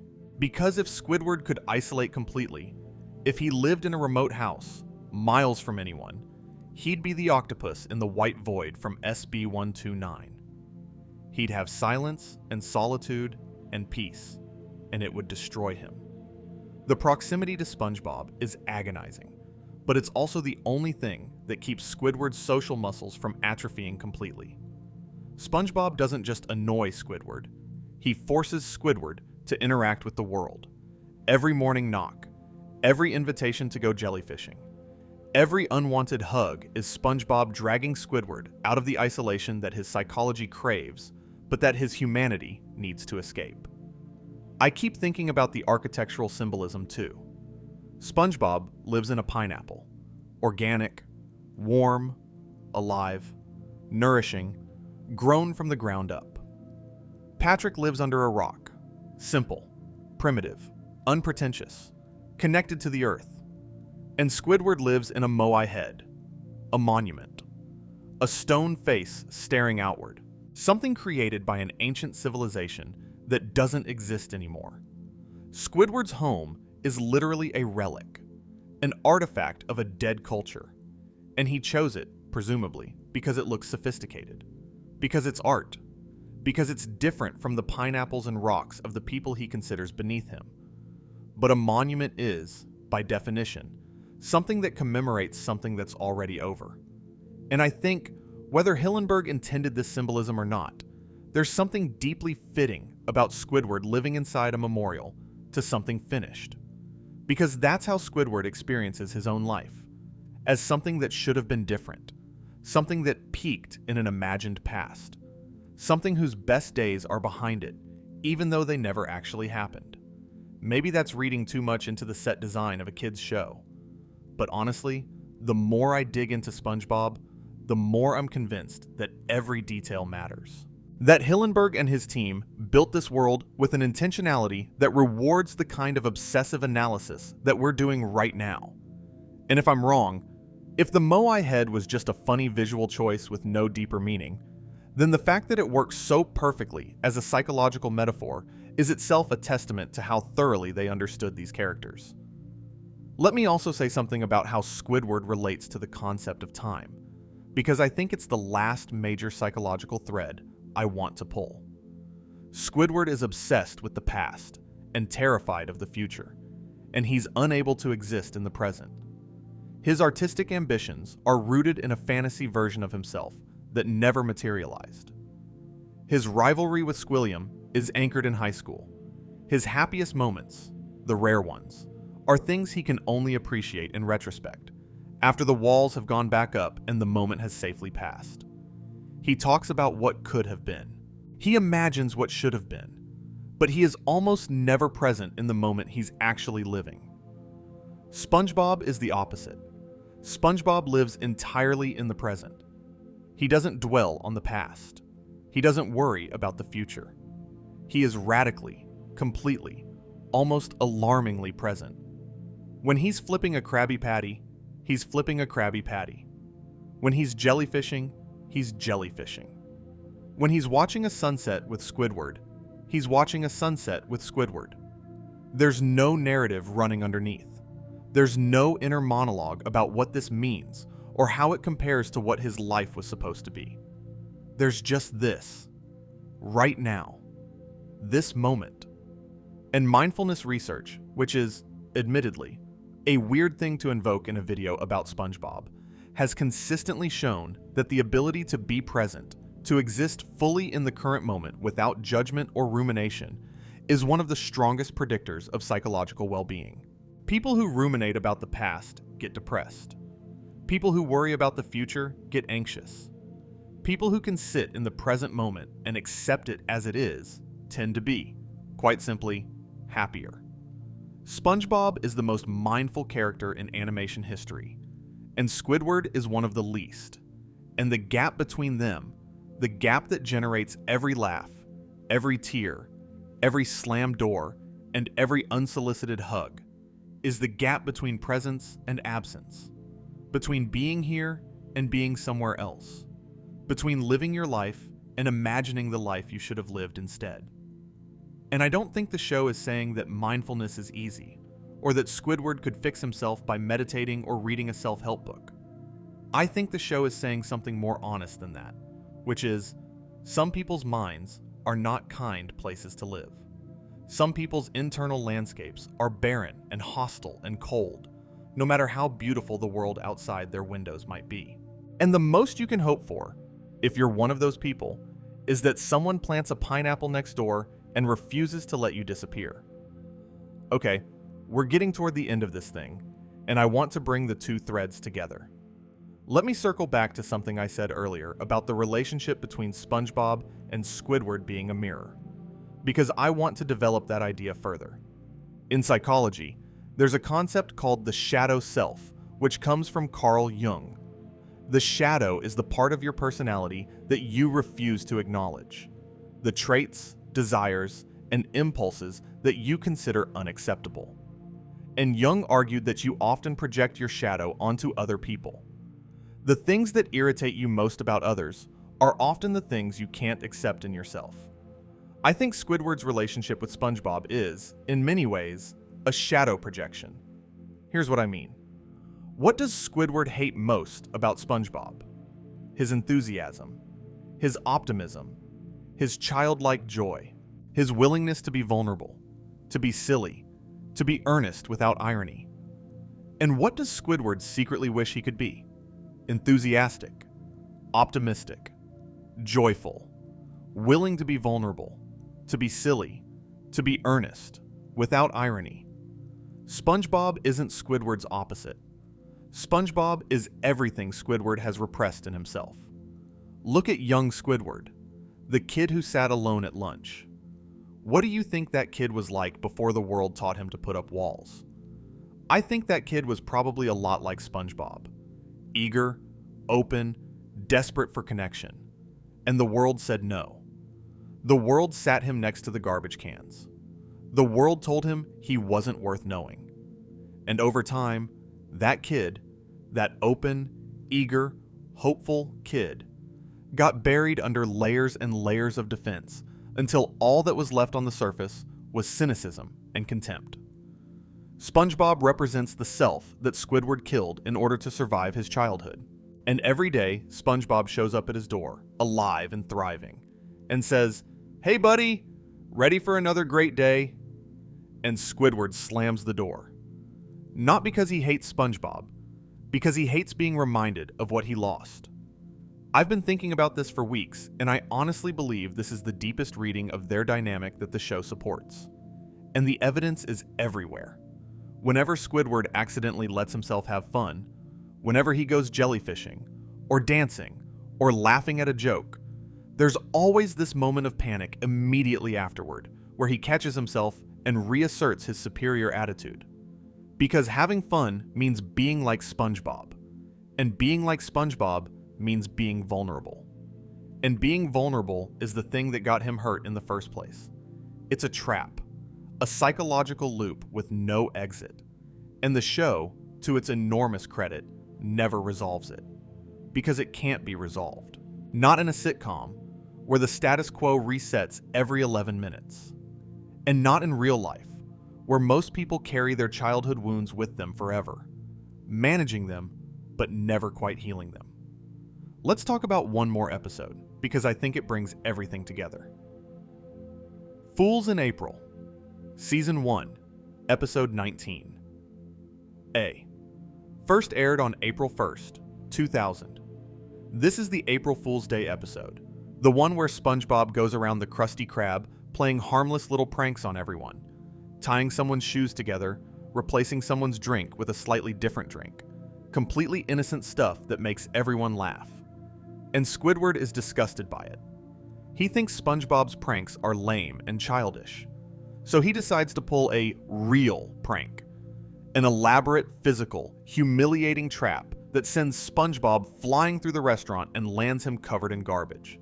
And SpongeBob is genuinely hurt. He runs away crying, and the entire Krusty Krab turns on Squidward. Not because the prank was physically dangerous, but because it was mean. There's a difference between SpongeBob's pranks and Squidward's prank, and the difference is intention. SpongeBob's pranks are playful. They come from joy. Squidward's prank comes from contempt, and everyone can feel it. And now, Squidward has to apologize. And this is where the episode becomes genuinely great. Because Squidward cannot apologize. Not won't. Cannot. He physically, psychologically, cannot force the words out. He goes to SpongeBob's house, he stands at the door, he tries to say, "I'm sorry," and his body rebels. He sweats, he stammers, he makes excuses. At one point, he literally turns inside out. The words will not come. And I think this is one of the most psychologically realistic depictions of shame I've ever seen. Not guilt, shame. Guilt says, I did a bad thing. Shame says, I am a bad thing. And for Squidward, apologizing means admitting that he was wrong, which means admitting that his superior, dismissive posture towards SpongeBob was a mistake, which means admitting that SpongeBob's feelings matter, which means admitting that SpongeBob matters to him. And that entire chain of admissions leads somewhere that Squidward's psychology simply cannot go. He does eventually apologize, sort of. It's mangled and reluctant, and barely counts. But he does it. And SpongeBob, because he is SpongeBob, forgives him immediately and completely, and starts playing pranks on him again. And the episode ends with Squidward screaming in frustration while SpongeBob laughs. And that's the cycle. That's always the cycle. Squidward hurts SpongeBob. Squidward feels bad about hurting SpongeBob. Squidward struggles to express that he feels bad. SpongeBob forgives him anyway. Reset. But here's the thing. I've been wanting to say throughout this entire video, and I think this is the point I keep circling back to. The reset isn't meaningless. Every time Squidward's walls come down, every Christmas miracle, every pizza delivery, every bomb pie sunset, it leaves a mark. It doesn't change him overnight. It doesn't transform him into SpongeBob. But it erodes the armor, just a little. Just enough to let some light in. And I think that's what Steven Hillenburg was trying to say. Not that people can be fixed. Not that love conquers all. But that persistent, patient, unconditional kindness. The kind that SpongeBob offers without thinking about it. The kind that doesn't keep score.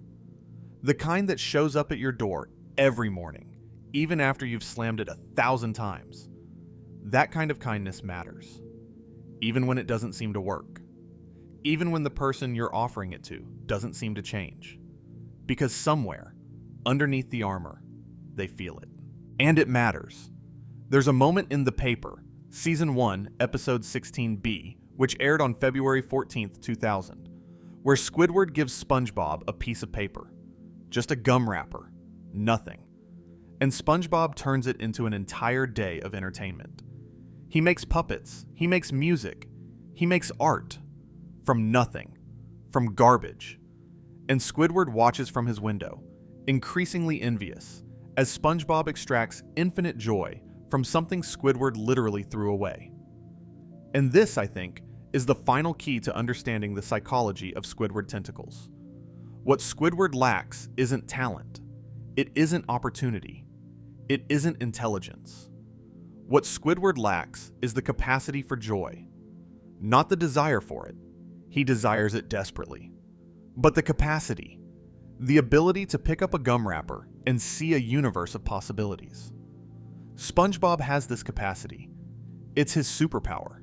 And Squidward, for all his intelligence, for all his sophistication, for all his self-portraits and clarinet solos, cannot find it. And I don't think that's his fault. I think it was taken from him. By a childhood that taught him to sit next to the garbage cans. By a world that told him he wasn't worth knowing. By a life that put him behind a register and kept him there for 20 years while his rival bought a mansion and played the Bubble Bowl. Squidward wasn't born cynical. He was made that way. And that's the thing about the show that I think most people miss. Squidward isn't the villain. He's the victim. He's a victim of his own psychology, of his own defense mechanisms, of the gap between who he could have been and who life forced him to become. And SpongeBob, without knowing any of this, without understanding any of the psychology, without reading any of the textbooks, does the only thing that could ever help. He loves him anyway. We need to talk about Squidward's relationship with art, because I think it's central to his psychology in a way that I haven't heard many people articulate clearly, and I want to approach it from a specific angle, the concept of the failed artist. There's a long literary and philosophical tradition around the figure of the artist who never quite makes it. People who believe they have a calling, who feel that they're destined for creative greatness, but who never achieve recognition. And the psychology of that experience is brutal, because it attacks your identity in a way that other failures don't. If you fail at a job, you can get another job. If you fail at art, if the thing you believe makes you special turns out to be mediocre, then what are you? Who are you? Squidward is a failed artist, and the show is remarkably honest about this. His paintings are terrible. His clarinet playing is terrible. His dance recitals are terrible. And the show doesn't even give him the comfort of being underappreciated. He's not an unrecognized genius whose work is ahead of its time. He's just bad, and he can't accept it. In Artist Unknown, Season 2, Episode 18, Squidward teaches an art class at the Bikini Bottom Recreation Center, and SpongeBob shows up as his student. And within minutes, SpongeBob creates a sculpture that is genuinely, unanimously recognized as a masterpiece. Everyone in the class sees it. A famous art collector walks in and is stunned by it, and Squidward, consumed by jealousy and the need to maintain his authority, destroys it. He literally throws it in the trash. And when SpongeBob is unable to recreate the sculpture because Squidward has taught him to follow rigid rules instead of his instincts, the art collector is horrified. SpongeBob could have been a legend. And Squidward destroyed that potential, not because he wanted to hurt SpongeBob, but because SpongeBob's effortless talent was a mirror that Squidward couldn't bear to look into. This is a real psychological phenomenon. It's called the threat to self-esteem model of helping, and it describes the way that being around someone who's naturally better than you at the thing you consider your core identity can trigger aggressive, destructive behavior. Squidward's identity as an artist is so central to his self-concept that SpongeBob's natural artistic talent isn't just impressive, it's a direct threat. If SpongeBob, the annoying fry cook, is a better artist than Squidward, then what does Squidward have left? And this connects back to what I was saying about the gap between the ideal self and the actual self. Squidward's ideal self is a great artist. SpongeBob, without trying, without caring, without even thinking about it, is a great artist. And the casual ease of SpongeBob's talent is more devastating to Squidward than any insult could be. And this is where I want to bring in another episode that I think is criminally underrated. The Original Fry Cook.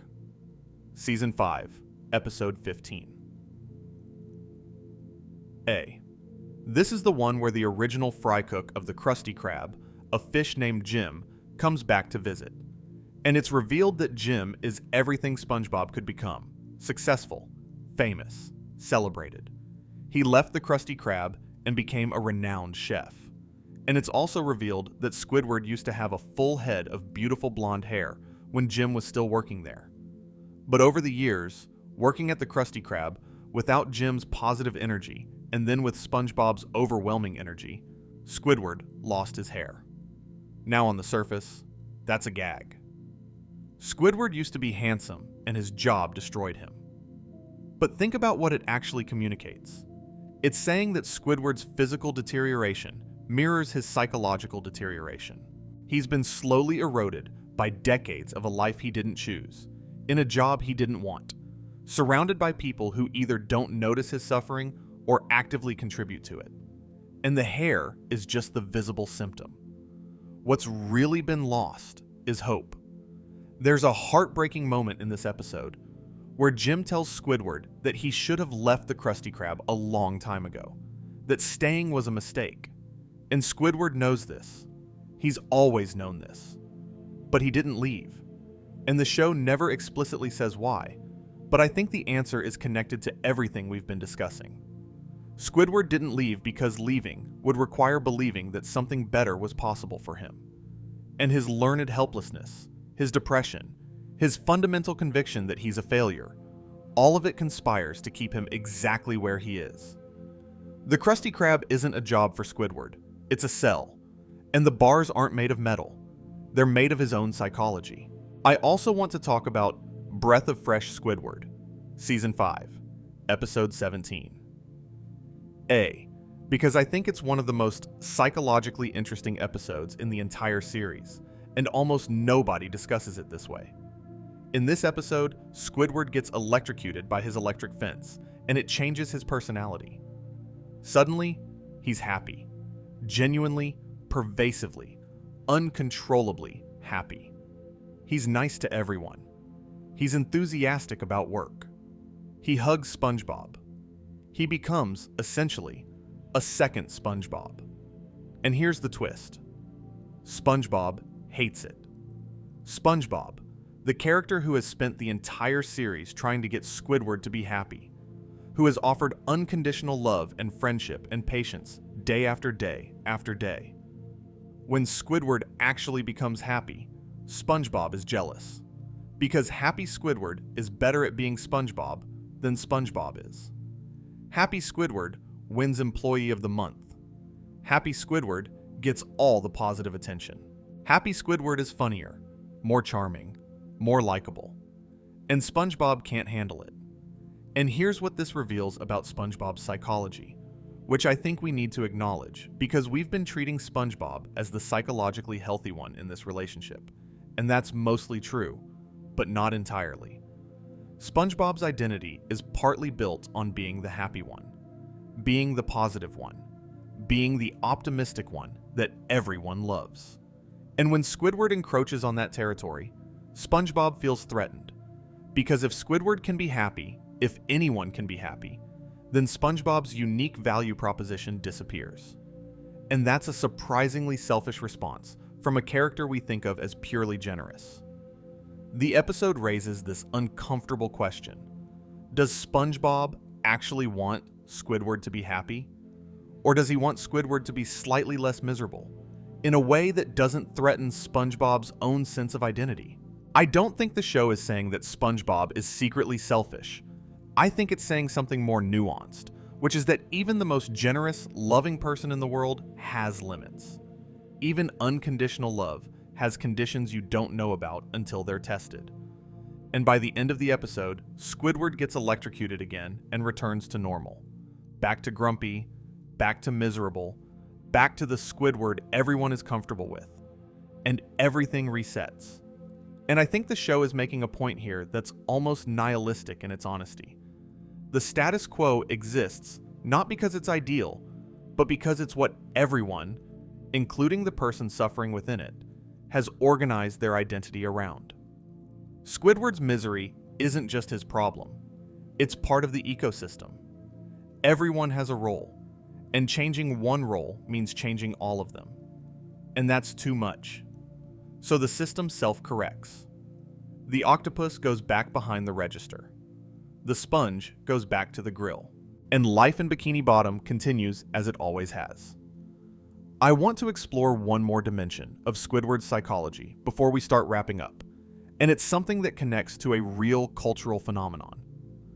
Squidward is, I would argue, the original millennial mood character. Before there were memes about adulting, before there was a whole internet culture built around joking about hating your job and wanting to die, there was Squidward. He was doing all of that in 1999. And I think the reason he became such a powerful meme character, the reason I'm Squidward, became shorthand for the entire experience of being an exhausted, disappointed adult, is that his psychology is universal in a way that no one expected from a kid's cartoon. There are versions of Squidward in every office, every apartment building, every family. The person who's clearly talented, but somehow stuck. The person who was told they'd be special and then found out that special isn't something the world distributes evenly. The person who watches other people succeed and can't figure out what they're doing wrong. And the internet, in its way, has done something beautiful, and also something slightly troubling with Squidward. It's validated his misery. It's turned his depression into a shared joke, a communal experience, a way for millions of people to say, "Me too," without having to be vulnerable about it. And there's comfort in that. Enormous comfort. But there's also a risk, which is that by turning Squidward into a meme, we normalize the psychology that makes him miserable. We laugh at his pain instead of learning from it. We share screenshots of his most depressed moments as if they're relatable content, which they are, without ever asking the harder question. If we all relate to Squidward, what does that say about us? What does that say about the systems we live in, the jobs we endure, the dreams we've abandoned? I keep thinking about what Steven Hillenburg would make of all this. Hillenburg, who worked as a fry cook at a seafood restaurant as a teenager. Hillenburg, who was a marine biology teacher who left his career to become an animator. Hillenburg, who created a show about a fry cook who loves his job and an artist who hates everything, and somehow both of those characters were him. He was SpongeBob, the guy who found his passion and pursued it with joy and dedication. And he was Squidward, the artist who worried that his work would never measure up, who admitted in interviews to being uncomfortable with SpongeBob's massive commercial success, who once told a colleague that his biggest nightmare was a SpongeBob doll washing up on a beach like garbage. There's a 2009 interview where Hillenburg told the Washington Post that the show came from something precious and that we need to appreciate it. And I think about that word, precious. Not commercially valuable, not culturally significant. Precious, like something small and easily broken. And I think that's how Hillenburg saw all his characters, including Squidward, as precious, as worthy of care, as more than just punchlines. Look, I've watched a lot of SpongeBob, hundreds of episodes, and I've spent a genuinely embarrassing amount of time thinking about the inner life of a cartoon octopus. But I keep doing it because Squidward is one of those rare fictional characters who teaches you something about yourself that you didn't know you needed to learn. He teaches you that your defense mechanisms, however necessary they were when you built them, can become the very thing that keeps you from the life you want. He teaches you that the person you find most irritating might be the person you need most. And he teaches you that happiness isn't about getting what you want. It's about letting go of the story you've told yourself about what you deserve. Let me talk about one more episode, because I think it deserves its own space in this analysis. Squid on Strike, Season 2, Episode 20B, aired November 8th, 2001. This is the episode where Squidward convinces SpongeBob to go on strike against Mr. Krabs for better wages and working conditions.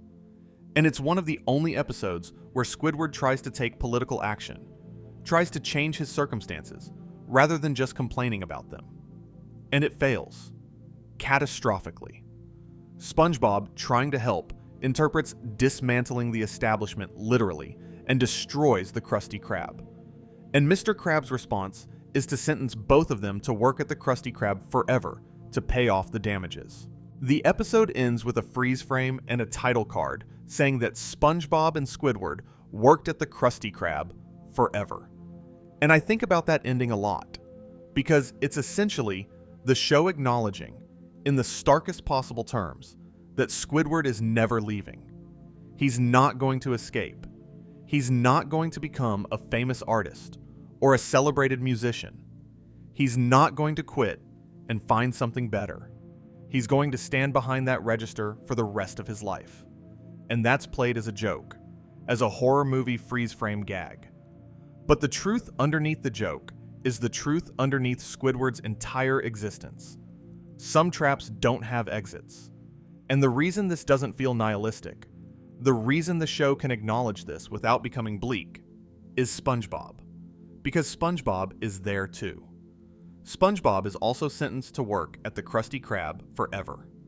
And for SpongeBob, this isn't a punishment. It's a blessing. He loves his job. He loves his life. The same circumstances that constitute Squidward's prison constitute SpongeBob's paradise. And that's the dual track I've been running through this entire video, crystallized into a single image. Two people, same situation, completely different experiences. Not because the situation is different, because they are different. And the show's most profound question, the question it asks in every episode, in every interaction between SpongeBob and Squidward, is whether the difference between happiness and misery is something that happens to you or something that lives inside you. I don't think the show answers that question definitively. I don't think it can. But I think it leans, gently, towards something that feels true. That the world isn't going to change for you. That Bikini Bottom is Bikini Bottom. And the Krusty Krab is the Krusty Krab. And the Easter Island head is next to the pineapple is next to the rock. The geography doesn't change. The only thing that can change is how you see it. And Squidward can't change how he sees it. Not permanently. Not fundamentally. And that's the tragedy. But SpongeBob keeps knocking on his door. And that's the hope. And I want to end this thread with one more observation before we close, because I think it's the thing that ties everything together. Throughout this entire video, I've been describing Squidward's psychology using frameworks: narcissism, attachment theory, learned helplessness, Maslow's hierarchy, the ideal versus actual self. And all of those frameworks are useful. They all illuminate something real about the character. But none of them, individually, capture the full picture. Because the full picture is simpler and sadder than any framework can contain. Squidward is a person who was hurt when he was young, and built a wall to stop the hurting. And the wall worked so well that it stopped everything else too. It stopped the joy. It stopped the connection. It stopped the vulnerability that makes life painful, but also makes it meaningful. And now the wall is so thick and so high that Squidward can't take it down, even when he wants to. Even on Christmas Eve. Even at the Bubble Bowl. Even watching a sunset with someone who might have been his best friend if he'd let him be. And SpongeBob stands on the other side of that wall, not trying to break it down, not trying to climb over it, just standing there, being himself, being happy, being kind, and occasionally, through the cracks, passing something through. A sweater made of eyelashes, a handmade clarinet, a warm "Good morning, Squidward," that reminds the person on the other side that the wall isn't the whole world, that there's something out here worth seeing, that there always has been. Look, I want to be careful here, because I don't want to psychoanalyze a cartoon character to the point of absurdity. But I also think that the reason SpongeBob has endured for over 25 years, the reason it's been translated into dozens of languages and watched by billions of people, is that the characters are psychologically real. They're not just funny, they're true. And Squidward's psychology is, I think, the truest thing in the entire show. Because here's what Squidward's story is really about. Underneath all the episodes and the gags and the clarinet and the self-portraits, it's about the distance between how you see yourself and how the world sees you. It's about the defense mechanisms you build when you're young that become the prison bars you can't escape when you're old. It's about the terrifying possibility that the life you're living is the life you've chosen, and that the things you blame for your unhappiness, the job, the neighbors, the town, are not actually the problem. And it's about the fact that love keeps showing up anyway. Even when you don't deserve it. Even when you can't return it. Even when you slam the door. Remember what I said at the beginning? That when I was a kid, I thought Squidward was the villain? I don't think that anymore. I think Squidward is the most human character in SpongeBob SquarePants. And I think the show's deepest achievement is making us laugh at his pain while simultaneously making us feel it. There's one more thing I want to talk about, and it's about Squidward's relationship with his own body. Because the show has this fascinating running thread where Squidward's physical appearance becomes a source of both comedy and genuine psychic pain. Squidward believes he's handsome. He has 500 self-portraits. He owns a mirror collection. He regularly comments on his own attractiveness. But the show consistently undermines this. Other characters react to his appearance with indifference or disgust. In The Two Faces of Squidward, Season 5, Episode 19A, when Squidward accidentally becomes incredibly handsome after a door slams into his face, the entire population of Bikini Bottom becomes obsessed with him. He gets attention, admiration, adoration, everything he's ever wanted. And at first, he's thrilled. But the attention becomes overwhelming, suffocating, dangerous. The crowd literally chases him, tears his clothes, threatens his safety. And here's the incredible thing. He prefers going back to being ugly. Because the version of himself that the world loved wasn't really him. It was a face, a surface, a physical accident. And I think Squidward, for all his vanity, understands on some level that being loved for what you look like is not the same as being loved for who you are, which is, of course, what SpongeBob has been offering him all along. I think about this episode more than I probably should, because it's essentially asking the question, would Squidward be happy if the world actually gave him what he says he wants? If he were handsome, talented, famous, would that fix the thing that's broken inside him? And the answer the show gives is no. Because the thing that's broken isn't about external validation. It's about internal peace. And no amount of fame or beauty can give you that. This is Maslow's hierarchy of needs in action.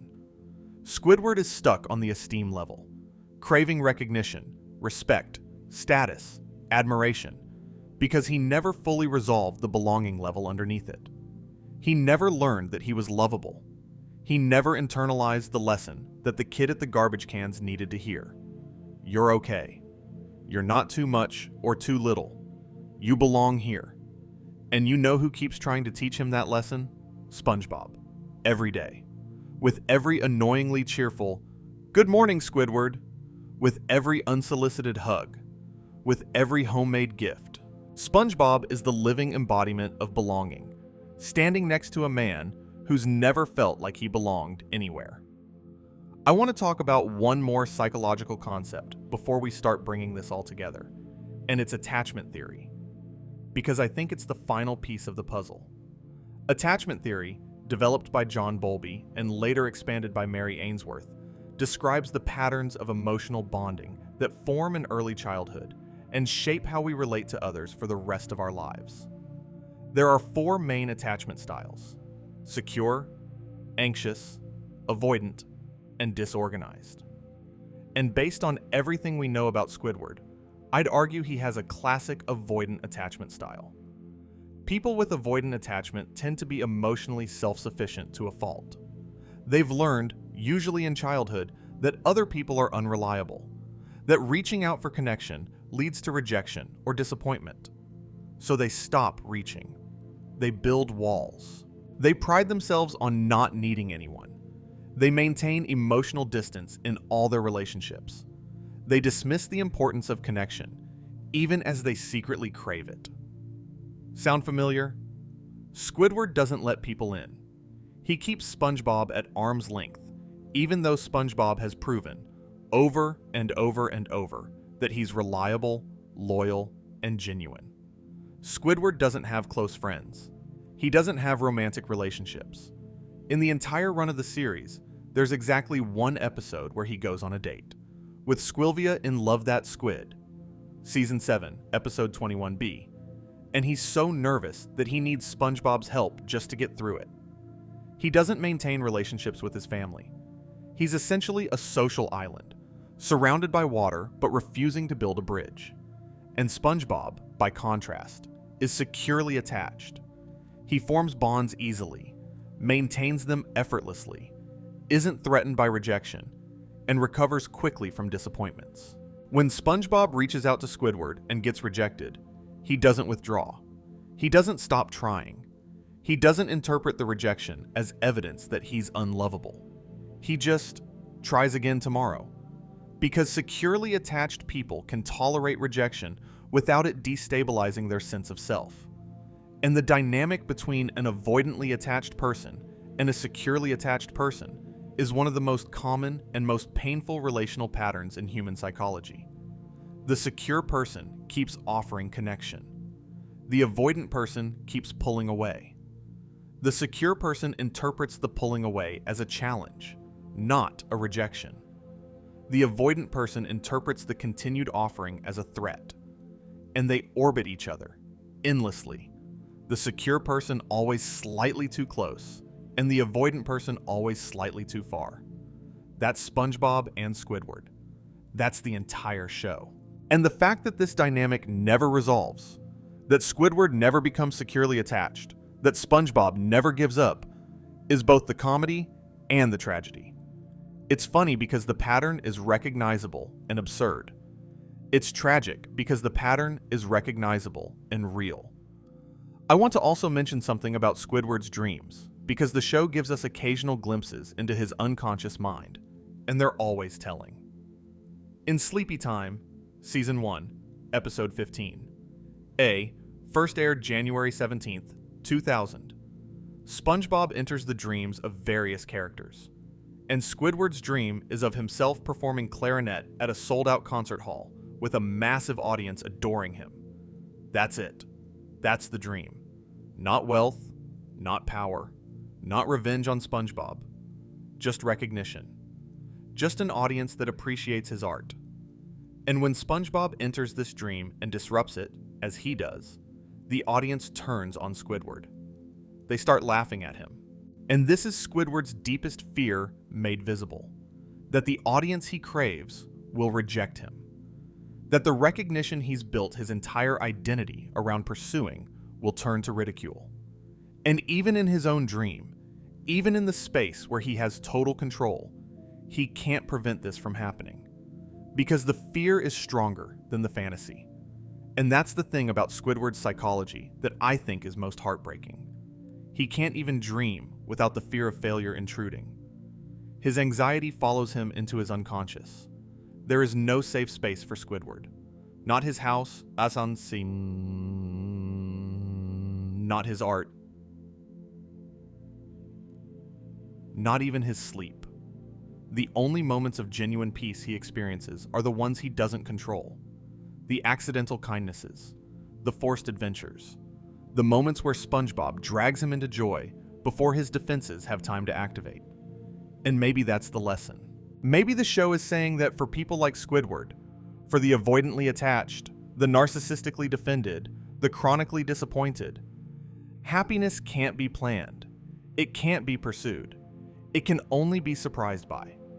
It sneaks in through the cracks in the armor, in the moments when you're too tired, or too distracted, or too in the moment to push it away. Like watching a sunset with someone you accidentally spent the day with. Like conducting a band you didn't believe in. Like dressing as Santa for a town you claim to despise. Okay, we're getting toward the end of this thing, and I want to bring the two threads together. SpongeBob and Squidward are not opposites. They're two possible outcomes of the same human condition. They both live in the same town, work at the same restaurant, face the same basic circumstances. The difference isn't external, it's internal. It's how they process the world. SpongeBob sees a gum wrapper and creates art. Squidward sees a gum wrapper and sees garbage. SpongeBob sees his annoying neighbor and sees a best friend. Squidward sees his annoying neighbor and sees a reminder of everything he's not. And the show never pretends that SpongeBob's way is easy or that Squidward's way is wrong. It just presents them, side by side, episode after episode, and lets you draw your own conclusions. That's the genius of it. It doesn't preach. It doesn't moralize. It just shows you two people living next to each other, and it trusts you to understand why one of them is happy and the other isn't. And I think, and this is something I've been sitting with for a long time now, I think the show is ultimately kinder to Squidward than most people realize. Because it doesn't mock him. Not really. It presents his suffering with enough comedy to make it bearable, but there's always an undercurrent of sympathy. Hillenburg never wrote Squidward as someone who deserved his misery. He wrote Squidward as someone who couldn't escape it, and there's a profound difference between those two things. The show also gives Squidward something that most people in his psychological position don't get in real life. Someone who will never give up on him. SpongeBob will never stop knocking on Squidward's door. He will never stop inviting Squidward to go jellyfishing. He will never stop calling Squidward his friend. And for all the comedic irritation this causes, there's something deeply beautiful about it. Because it means that no matter how much armor Squidward builds, no matter how many walls he constructs, no matter how deeply he buries the kid who sat next to the garbage cans, love is standing right outside, patient, persistent, unearned, and unending. And if you've made it this far, you already know this isn't a light video. We've talked about narcissism, depression, Carl Rogers, Carl Jung, Maslow's hierarchy, the psychology of the failed artist, the shadow self, the gap between the ideal and the real, unconditional, positive regard, and the internal structure of a cartoon octopus's psyche. And somehow, it all makes sense. Because Squidward makes sense. He's not just a character. He's a condition. He's a description of what happens when a sensitive person builds enough walls to survive their childhood and then spends the rest of their life trapped behind them. And I think Steven Hillenburg understood that. I think that's why he created Squidward as an octopus with a big head. Because Squidward's whole problem is that he lives in his head. He's trapped in there, behind the walls. Behind the self-portraits, behind the clarinet, and the contempt and the belief that he deserves better. And the way out isn't through intelligence, or sophistication, or artistic achievement. The way out is through a door that SpongeBob keeps knocking on. And if you can't sleep, well, that's what the next video is for. Thank you for spending this time with me tonight. I mean that. These videos take a long time to put together, and knowing that you're here, listening, maybe falling asleep, maybe not, it means more than you know. If you enjoyed this, subscribe, hit the bell, tell someone about us, and I'll see you next time. The Krusty Krab is dark now. The closed sign is up. The register is empty. And somewhere in an Easter Island head between a pineapple and a rock, the lights are off. But the paintings are still on the walls. 500 versions of the same face, staring back at themselves in the dark. And somewhere in that house, behind all those eyes, a clarinet sits untouched on a music stand. And on the other side of the wall, in a pineapple that he never asked for, a little yellow sponge is sleeping, dreaming about Krabby Patties, dreaming about tomorrow. And tomorrow, he'll knock on the door again.